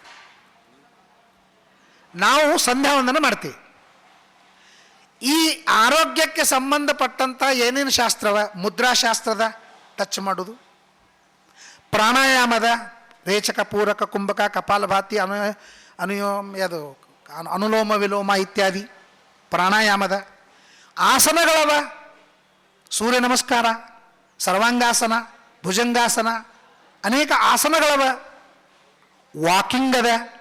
ಇವೆಲ್ಲ ನಮ್ಮ ರೋಗವನ್ನು ಪರಿಹಾರ ಮಾಡಿ 100 ವರ್ಷ ಆರೋಗ್ಯದಿಂದ ಆಯುಷ್ಯದಿಂದ ಇರಲಿಕ್ಕಾಗಿ ಇದ್ದಂತಹ ಶಾಸ್ತ್ರ ಇವು ಆರೋಗ್ಯ ಶಾಸ್ತ್ರ. ಈಶಾವಾಸ್ಯ ಏನು ಹೇಳ್ತದೆ? ಜಿಜೀವಿಷೇತ್ ಶತಂ ಸಮಾಹ ಕುರ್ವನ್ನೇವೇಹ ಕರ್ಮಾಣಿ. ನೀನು 100 ವರ್ಷ ಬದುಕಬೇಕು ಅಂತ ಅಪೇಕ್ಷೆ ಇದ್ರೆ ಕರ್ಮವನ್ನು ಮಾಡು. ನೋಡ್ರಿ, ನಾವು ಮೊಟ್ಟ ಮೊದಲು ತೆಗೆದುಕೊಳ್ಳಿ, ಬೆಳಿಗ್ಗೆ ಎದ್ದಾಕ್ಷಣ ನಾವೇನು ಸ್ನಾನ ಮಾಡ್ತೀವಿ, ನಾವು ಆಮಲಕ ಸ್ನಾನ ಅಂತ ಮಾಡ್ಬೇಕಂತದ. ಒಣ ನೆಲ್ಲಿಕಾಯಿ ರಾತ್ರಿ ನೆಲ್ಲಿಕಾಯಿ ನೆನೆ ಇಡಬೇಕು. ಬೆಳಿಗ್ಗೆ ಎದ್ದ ಮೇಲೆ ಆ ಒಣ ನೆಲ್ಲಿಕಾಯಿ ನೀರನ್ನು ಮೈಗೆ ಹಚ್ಕೊಂಡು ಸ್ನಾನ ಮಾಡಬೇಕು. ಆಯುರ್ವೇದವ್ರಿಗೆ ಕೇಳ್ರಿ, ಒಣ ನೆಲ್ಲಿಕಾಯಿಯೊಳಗೆ ಏನು ಶಕ್ತಿ ಇದೆ ಕೇಳಿ. ಎರಡನೇ ಮಾತು ಹೇಳ್ತೀನಿ, ಮೈ ವಾಸ ಹೋಗಬೇಕಾದ್ರೆ ಜಗತ್ತಿನ ಇನ್ನೂ ತನಕ ಯಾವುದೋ ಔಷಧ ಕಂಡು ಹಿಡಿದಿಲ್ಲ. ಇದ್ದ ವಾಸ ಇನ್ನೊಬ್ಬರಿಗೆ ಬಡಿಬಾರ್ದು ಅಂತನೂ ವ್ಯವಸ್ಥೆ ಅದ. ಆರ ಮೈ ವಾಸನೇ ಕಿತ್ತಿ ಹೋಗಬೇಕು ಅಂತಲಿಕ್ಕೆ ಏನದ ಗೊತ್ತಾ? ಕೆಂಪು ಮಣ್ಣು. ಕೆಂಪು ಮಣ್ಣಿನಲ್ಲಿ ಆ ಶಕ್ತಿ ಇದೆ. ದೇಹದ ದುರ್ಗಂಧವನ್ನು ಪೂರ್ಣ ನಿರ್ಮೂಲ ಮಾಡತಕ್ಕಂಥ ಶಕ್ತಿ ಇದೆ. ಅದಕ್ಕೆ ನಮ್ಮಲ್ಲಿ ಏನು ಹೇಳ್ತಾರೆ? ಮೃತ್ತಿಕಾ ಸ್ನಾನ ಅಂತಂತ. ಮೃತ್ತಿಕಾ ಸ್ನಾನ ಮಾಡೋದ್ರಿಂದ ಮೈ ವಾಸನೆ ಬರುವುದಿಲ್ಲ, ಮೈ ವಾಸನೆ ಬರುವ ರೋಗನೇ ಹೋಗ್ತದೆ. ಮೂರನೇದು ಗೋಮಯ ಸ್ನಾನ. ಆ ಗೋಮಯ ಸ್ನಾನದ ಹಿಂಗೆ ಒಟ್ಟಿಗೆ 50ರಿಂದ 53 ಸ್ನಾನ ಇವೆ ನಾವು ಬೆಳಗ್ಗೆ ಮಾಡಬೇಕಾದ ಸ್ನಾನಗಳು. ಅಷ್ಟು ಬೇಡ, ಕನಿಷ್ಠ ಪಕ್ಷಕ್ಕೆ ಈ 2-3 ಸ್ನಾನವನ್ನು ನಾವು ಮಾಡಿದೆ. ವಿಚಾರ ಮಾಡಿ, ಬಾತ್ರೂಮ್ದೊಳಗೆ 10 ಪೇಸ್ಟು, 10 ಬ್ರಷ್ಷು, 10 ಎಣ್ಣೆಗಳು, ಶಾಂಪೂಗಳು 20 ಇಟ್ಟಿರ್ತೀವಿ. ಒಂದು ಗೋಮಯ, ಒಂದು ಕೆಂಪು ಮಣ್ಣಿನ ಮೃತ್ತಿಕ, ಇವು 2 ಇಟ್ಟರೆ ನಿಮಗೆ ಎಷ್ಟು ಲಾಭ ಅದ ಅಂತನ್ನೋದನ್ನು ನಾನು ಹೇಳ್ತಾ ಇದ್ದೆ. ಇದು ಸ್ನಾನ ಅಂತನ್ನುವ ಕರ್ಮ. ಎರಡನೇದು ನಾವು ಆಚಮನ ಮಾಡ್ತೀವಿ. ನೀವು ಡಾಕ್ಟ್ರಿಗೆ ಕೇಳ್ರಿ, ಮುಹುರ್ ವಾರಿ ವಾಗಭಟ್ಟ ಅಂತ, ಆರ್ಯಭಟ್ಟನಕ್ಕಿಂತ ಮೊದಲಿದ್ದಂತ ವಾಗಭಟ್ಟ, ಅವನ ಆರೋಗ್ಯದ ಬಗ್ಗೆ ಅನೇಕ ಶಾಸ್ತ್ರ ಹೇಳಿದ್ದಾನೆ. ನೀರು ಕುಡಿಬೇಕು. ಆರೋಗ್ಯ ಶಾಸ್ತ್ರ ಅವನು ಹೇಳ್ತಾನೆ, ಈ 3 ನೀರಿನ ಬಗ್ಗೆ 3 ಪರಿಪಾಲನೆ ಮಾಡ್ರಿ, ನಿಮ್ಗೆ ಯಾವ ರೋಗನೂ ಇರುವುದಿಲ್ಲ ಅಂತಂತಾನೆ. ಒಂದನೇದ್ದು, ಎದ್ದು ಕೂಡಲೇನೆ 2 ವಾಟಕ ನೀರು ಕುಡ್ರಿ. ವಾಗಭಟ್ ಹೇಳ್ತಕ್ಕಂತಹ ಮಾತು. 2 ಲೋಟ ನೀರು ಕುಡಿದ್ರೆ ಬೆಳಗ್ಗೆ ಎದ್ದು ಅದಾದ ಮೇಲೆ ಊಟಕ್ಕಿಂತ ಮೊದಲೇಕ್ಕೆ 2 ವಾಟ್ಕ ನೀರು ಕುಡ್ರಿ. ಊಟದೊಳಗೆ ಕುಡಿಲಿಕ್ಕೆ ಹೋಗ್ಬೇಡ್ರಿ. ಊಟ ಆದ ಮೇಲೆ 1 ಗಂಟೆ ತನಕ ನೀರು ಕುಡಿಬೇಡ್ರಿ. 1 ಗಂಟೆ ಆದ ಮೇಲೆ 4 ವಾಟ್ಕ ನೀರು ಕುಡೀರಿ. ಆದರೆ ನೀರು ಕುಡಿಯೋ ಮುಂದಾಗ ಮಾತ್ರ ಘಟ ನೀರು ಕುಡಿಬೇಡ್ರಿ. ಮುಹುರ್ ವಾರಿ ಪಿಬೇದ ಪೂರಿ, ಸ್ವಲ್ಪ ಹೋಗ್ಬೇಕು. ಈ ದವಾಖಾನಿಯೊಳಗೆ ಸಲೈನ್ ಹಚ್ಚಿರ್ತಾರಲ್ಲ, ಆ ಸಲೈನಿಂದ ಏನು ಬೀಳ್ತದೆ, ಹನಿ ಹೋಗ್ತಿರ್ತದೆ ಇಲ್ಲೋ, ಹಂಗೆ ಸ್ವಲ್ಪ ನೀರು ಒಳಗೆ ಹೋಗ್ಬೇಕು ನೋಡ್ರಿ. ಇದನ್ನು ನಾವು ಮಾಡಂಗಿಲ್ಲ ಅಂತಲಿಕ್ಕೆ ನಮ್ಮ ಋಷಿಗಳು ಏನು ಮಾಡಿದರು, ಆಚಮನ ಅಂತಿಟ್ರು. ನಾವು ಬೆಳಗ್ಗೆ ಎದ್ದು ಸ್ನಾನ ಮಾಡಿಕೊಂಡು ಆಚಮನ ಮಾಡ್ತೀವಲ್ಲ, ಸ್ವಲ್ಪ ನೀರು ಕುಡಿತೀವಿ. ನಮ್ಮ ಸಂಧ್ಯಾ ವಂದನ ದೇವ್ರ ಪೂಜೆ ಮುಗಿಯೋದ್ರೊಳಗಾಗಿ ಅರ್ಧ ತಮ್ಮಿಗೆ ನೀರು ಕುಡಿದಿರ್ತೀವಿ ನಾವು. ಆರೋಗ್ಯಕ್ಕೆ ಎಷ್ಟು ಒಳ್ಳೆಯದು ವಿಚಾರ ಮಾಡಿ. ಎರಡನೇದ್ದು ಪ್ರಾಣಾಯಾಮ. ಸಂಧ್ಯಾ ವಂದನದೊಳಗೆ 8 ಪ್ರಾಣಾಯಾಮ ಬರ್ತದೆ. ಸಂಕಲ್ಪ ಮಾಡಿ ಬಂದಾಗ 1 ಪ್ರಾಣಾಯಾಮ, ಅರ್ಘ್ಯಕ್ಕಿಂತ ಮೊದಲೇಕೊಂದು ಪ್ರಾಣಾಯಾಮ, ಗಾಯತ್ರಿ ಜಪ ಮಾಡೋಕ್ಕಿಂತ ಮೊದಲು 3 ಪ್ರಾಣಾಯಾಮ, ಗಾಯತ್ರಿ ಜಪ ಆದಮೇಲೆ 3 ಪ್ರಾಣಾಯಾಮ, ಒಟ್ಟಿಗೆ ಒಂದು ಸಂಧ್ಯಾ ವಂದನದೊಳಗೆ 8 ಪ್ರಾಣಾಯಾಮ ಬರ್ತಾವೆ. ಪ್ರಾಣಾಯಾಮದ ಮಹತ್ವ ಗೊತ್ತಾ? ನಮ್ಮ ಬಲಭಾಗದಲ್ಲಿ ಪಿಂಗಲ ನಾಡಿ ಇವೆ 50, ಎಡಭಾಗದಲ್ಲಿ ಇಡಾನಾಡಿ ಇದೆ. ನಮ್ಮ ದೇಹದ ಎಲ್ಲ ಹೊಲಸು ಬಂದು ಕೂಡುವುದು ಇಲ್ಲಿ. ಬಲಭಾಗದ ನಾಡಿ ಅಂತಂದ್ರೆ ಡಸ್ಟ್ಬಿನ್. ಇಡೀ ನಮ್ಮ ದೇಹದ ರಕ್ತದ, ನೀರಿನ, ಆಹಾರದ ಎಲ್ಲ ಹೊಲಸು ಬಂದು ಕೂಡ್ತದೆ ಪಿಂಗಲ ನಾಡಿಯೊಳಗೆ. ನಾವೇನು ಮಾಡ್ತೀವಿ, ಎಡಹೊರಳನ್ನು ಮುಚ್ಚಿ ಬಲಹೊರಳಿನಿಂದ ಶ್ವಾಸ ಬಿಡ್ತೀವಿ. ಅರ್ಥಾತ್ ಆ ಎಲ್ಲ ಹೊಲಸನ್ನು ಹೊರಗಾಕ್ತೀವಿ. ಆಮೇಲೆ ಎಡಭಾಗ ಮುಚ್ಚಿದಾಗ ಇಲ್ಲಿ ಶ್ವಾಸಕೋಶ ಇದೆ, ನಾವು ಆಕ್ಸಿಜನ್ನನ್ನು ಒಳಗೆ ತೆಗೆದುಕೊಳ್ತೀವಿ. ಈಗ ನಾವೇನು ನಾರ್ಮಲ್ ಆಗಿ ಶ್ವಾಸೋಚ್ಛ್ವಾಸ ಮಾಡ್ತೀವಿ, 5 ಮಿಲಿಲೀಟರ್ ಮಾತ್ರ ಆಕ್ಸಿಜನ್ ಒಳಗೆ ಹೋಗ್ತದೆ. ಆದ್ರೆ ನಾವು ಪೂರಕ ಅಂತೇನು ಪ್ರಾಣಾಯಾಮ ಮಾಡ್ತೀವಿ, 5,000 ಮಿಲಿಲೀಟರ್ ಆಕ್ಸಿಜನ್ನು ನಮ್ಮ ದೇಹದೊಳಗೆ ಹೋಗ್ತದೆ. ಅರ್ಥಾತ್ ನಮ್ಮ ದೇಹಕ್ಕೆ ನೀರು ಎಷ್ಟು ಹೆಚ್ಚು ಹೆಂಗೆ ಬೇಕೋ ಹಂಗೆ ಆಕ್ಸಿಜನ್ನು ಭಾಳ ಬೇಕು. ಯಾಕಂದ್ರೆ ಈ ದೇಹ 24 ಅವರ್ಸ್ ಕೆಲಸ ಮಾಡಬೇಕಾಗಿದೆ. ನಾವು ಮಲ್ಕೊಂಡ್ರೂ ಶ್ವಾಸೋಚ್ಛ್ವಾಸ ಆಗಬೇಕು, ನಾವು ಮಲ್ಕೊಂಡ್ರೂ ರಕ್ತ ಸಂಚರಣೆ ಆಗಬೇಕು. ನಾವು ಎಷ್ಟು ಮಲ್ಕೊಂಡ್ರೂ ಸಹ ಎಷ್ಟು ಕೆಲಸ ಮಾಡಬೇಕು ಅದು ಮೆದುಳು ಮಾಡ್ತದೆ. ಮೆದುಳಿಗೆ ರಕ್ತ ಮತ್ತು ಆಕ್ಸಿಜನ್ ಬಹಳ ಬೇಕು. ಅಂಥೇಳಿನೇ ಇವತ್ತು 60 ವರ್ಷ ಹಾಕೊಂಡು ಡಿಮೆನ್ಷಿಯಾ ರೋಗ ಬರ್ತಾ ಇದೆ. ಆ ಡಿಮೆನ್ಷಿಯಾ ರೋಗನ ಎಲ್ಲ ಮರೆತು ಬಿಡ್ತಾರೆ. ಇದು ಯಾಕೆ ಬರ್ತದೆ ಅಂದರೆ ಆಕ್ಸಿಜನ್ ಕಡಿಮೆ ಆದದ್ದಕ್ಕೆ ಬರ್ತದೆ. ನಾವೇನು ಮಾಡ್ತೀವಿ ಸಂಧ್ಯಾ ವಂದನದೊಳಗೆ ಅಂದರೆ, ವಿಚಾರ ಮಾಡಿ, ಸಹಜವಾಗಿ ಶ್ವಾಸೋಚ್ಛ್ವಾಸ ಮಾಡುವ 5 ಮಿಲಿಲೀಟರ್ ಆಕ್ಸಿಜನ್ ಬದಲು 5,000 ಮಿಲಿಲೀಟರನ್ನು ನಾವು ಸಂಧ್ಯಾ ವಂದನದೊಳಗೆ 1 ಸಲ ಪ್ರಾಣಾಯಾಮ ಮಾಡಿದ್ರೆ ತೋತೀವಿ. ಹಾಗಾದ್ರೆ 8 ಸಲ ಮಾಡ್ತೀವಿ ಅಂದ್ರೆ 8 ಎಷ್ಟು 1000 ಆಗಬೇಕೋ ಅಷ್ಟು 1000 ಆಕ್ಸಿಜನನ್ನು ನಮ್ಮ ದೇಹದೊಳಗೆ ನಾವು ತಗೋತೀವಿ ಅಂತಂದ್ರೆ ನಾವು ಸಾಧ್ಯನೇ ನಾವು ಆ ರೋಗ ಬರಲಿಕ್ಕೆ. ನಾವೇ ಇದ್ದೀವಲ್ಲ, BP ಇಲ್ಲ, ಶುಗರ್ ಇಲ್ಲ, ಮತ್ತೊಂದಿಲ್ಲ, ಏನೂ ಇಲ್ಲ, ನಿತ್ಯ ಪ್ರಾಣಾಯಾಮ ಸಂಧ್ಯಾ ವಂದನ. ಸಂಧ್ಯಾ ವಂದನ ಮಾಡುವಂಥ ಮೂಗು ಹಿಡಿತೀನಿ ಅಂತನೋ ಅದು ಆಗೋದಿಲ್ಲ. ಸಂಧ್ಯಾ ವಂದನ ಅಂದರೆ ಮೂಗು ಹಿಡಿದು ಅಂತ ತಿಳ್ಕೊಂಡಿದ್ರೆ ಅದು ಶುದ್ಧ ತಪ್ಪು. ಸಂಧ್ಯಾ ವಂದನ ಅಂದರೆ ರೇಚಕ, ಪೂರಕ, ಕುಂಭಕ ಅಂತನ್ನುವ ಪದ್ಧತಿಯಿಂದ ಮಾಡಬೇಕಾದದ್ದು ಇದು. ಓಕೆ, ಪ್ರಾಣಾಯಾಮ ಮುಗೀತು. ಇನ್ನು ಮುದ್ರಾಶಾಸ್ತ್ರ ನೋಡಿ, ಇಲ್ಲಿ ಹಿಡಿದ್ರೆ ಹೀಗೆಲ್ಲ ಹೇಳ್ತಾರೆ. ಇದು ಪೃಥ್ವಿ, ಅಪ, ತೇಜ, ವಾಯು. ಇದರೊಳಗೆ ಪೃಥ್ವಿ, ಅಪ, ವಾಯು, ಆಕಾಶ. ಪೃಥ್ವಿ, ಅಪ, ತೇಜ, ವಾಯು, ಆಕಾಶ. ಸೊ ತಲೆಯಿಂದ ಹಿಡ್ಕೊಂಡು ಕಾಲಿನ ತನಕ ಎಲ್ಲ ರೋಗವನ್ನು ಪರಿಹಾರ ಮಾಡ್ತಾರೆ. ಇದಕ್ಕೆ ಮುದ್ರಾ ಅಂತ ಕರೀತಾರೆ. ಹೀಗೆ ಹಿಡಿಯೋದು, ಇವೆಲ್ಲ ಇದರೊಳಗೆ ಎಲ್ಲ ಹಾರ್ಟ್ ಸಂಬಂಧ, ರಕ್ತ ಸಂಬಂಧ, ಮೂತ್ರ ಸಂಬಂಧ, ಕಿಡ್ನಿ ಎಲ್ಲನೂ ಅವ. ಆದ್ರೆ ನಮ್ಮ ಋಷಿಗಳು ಏನು ಬಿಟ್ಟರು, ಅದು ಇದು ಯಾವುದು ಬೇಡ, ಎಲ್ಲ ಬೆರಳಿನಿಂದ ದಿವಸ ಎಲ್ಲ ಮುದ್ರಾ ಮಾಡಿಬಿಡ್ರಿ. ನೋಡಿ, ತತ್ಸವಿತು ಅಂಗುಷ್ಟಕಾಭ್ಯಾನ್ಮಃ 2 ಮುದ್ರಾ ಬಂದುಬಿಟ್ಟು, ಮಧ್ಯಮಾಭ್ಯಾನ್ಮಃ 2 ಮುದ್ರಾ ಬಂದುಬಿಟ್ಟು, ಅನಾಮಿಕಾಭ್ಯಾನ್ಮಃ 3 ಮುದ್ರಾ ಬಂತು, ಕನಿಷ್ಠಕಾಭ್ಯಾನ್ಮಃ ಮತ್ತೆ 2 ಮುದ್ರಾ. ಒಂದು ಸಲಕ್ಕೆ 2 ಮುದ್ರಾ ಮಾಡ್ತೀವಿ. ಇಲ್ಲಿ ಪರಿಣಾಮ ಈ ಕಡೆ ಆಗ್ತದೆ, ಇಲ್ಲಿ ಪರಿಣಾಮ ಈ ಕಡೆ ಆಗ್ತದೆ. 2 ಕೈಯಿಂದ ಮಾಡ್ತೀವಿ. ಆದ್ದರಿಂದ 2 ಕಡೆಗೂ ಕೂಡ ಎಲ್ಲಕ್ಕೂ ಸಂಬಂಧಪಟ್ಟಂಥ ರೋಗ ಪರಿಹಾರವಾಗ್ತದೆ. ಒಂದು ಅಂಗನ್ಯಾಸ, ಕರನ್ಯಾಸ ಮಾಡೋಣದರಿಂದ. ಮೂಢನಂಬಿಕೆ ಅಂತ ಯಾರಾದರೂ ತಿಳ್ಕೊಂಡಿದ್ರೆ ಅವಶ್ಯವಾಗಿ ಇದನ್ನು ಚೆನ್ನಾಗಿ ತಿಳ್ಕೊಡ್ರಿ. ಇದು ಮುದ್ರಾಶಾಸ್ತ್ರ. ಇವತ್ತು ನೀವು ಮುದ್ರಾ ಯಾರು ಆಸನ ಹೇಳ್ಕೊಡ್ತಾರಲ್ಲ, ಯಾರು ಸ್ವಾಮಿ, ಯಾರು ರಾಮದೇವ್ರ ಮುದ್ರಾ ತೋರಿಸ್ಕೊಡ್ತಾರೆ. ಯಾವ್ಯಾವ ಮುದ್ರಾ? ಗ್ಯಾಸ್ಟ್ರಿಕ್ ಪ್ರಾಬ್ಲಮ್ ಆದ್ರೆ, ಇದು ಆದ್ರೆ, ತಲೆನೋವು ಆದ್ರೆ, ಹಾರ್ಟ್ ಪ್ರಾಬ್ಲಮ್, ಅವು ಮುದ್ರಾ ತೋರಿಸ್ಕೊಡ್ತಾನೆ ನೋಡ್ರಿ. ಏನೂ ಕಾರಣ ಇಲ್ಲ. ಸಂಧ್ಯಾ ಒಂದು ಮಾಡಿಬಿಟ್ರೆ ದೇವರು ಎಲ್ಲ ಒದಗಿಸ್ಕೊಡ್ತಾರೆ. ಇದು ಪ್ರಾಣಾಯಾಮ. ಇನ್ನು ನಮಗೆ ವಾಕಿಂಗ್ ಅದ. ಇನ್ನು ನಾನು ಆಕ್ಯುಪಂಚರ್ದೊಂದು ಹೇಳ್ತೀನಿ.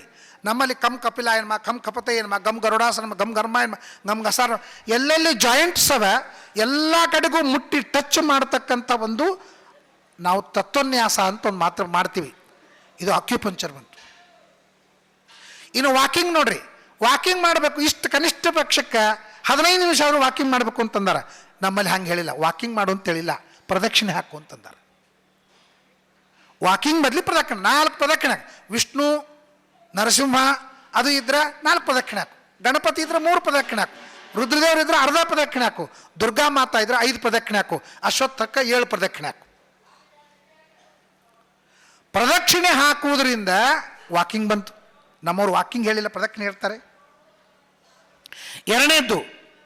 ಎರಡನೇದ್ದು ಸಾಷ್ಟಾಂಗ ನಮಸ್ಕಾರ ಮಾಡಿದ್ರೆ 12 ಆಸನ ಬರ್ತಾವೆ. ಸಾಷ್ಟಾಂಗ ನಮಸ್ಕಾರ ಮಾಡೋದ್ರಿಂದ 12 ಆಸನ ಬರ್ತಾವೆ. ನೀವು 4 ಸಲ ಪ್ರದಕ್ಷಿಣೆ ಹಾಕಿ 4 ಸಾಷ್ಟಾಂಗ ಪ್ರದಕ್ಷಿಣೆ ಹಾಕ್ತೀರಂತಂದ್ರೆ 12 4ಲೇ ಎಷ್ಟು ಆಸನ ಬೇಕೋ ಅಷ್ಟು ಆಸನವನ್ನು ಹಾಕಿದ ಲಾಭ ನಮಗಾಗ್ತದೆ. ಸೊ ನನ್ನ ಟೈಮ್ ಮುಗಿತಾ ಇದೆ. ನಾನು ಇನ್ನೂ ಬೇಕಾದಷ್ಟು ಹೇಳಬೇಕಾಗಿದೆ.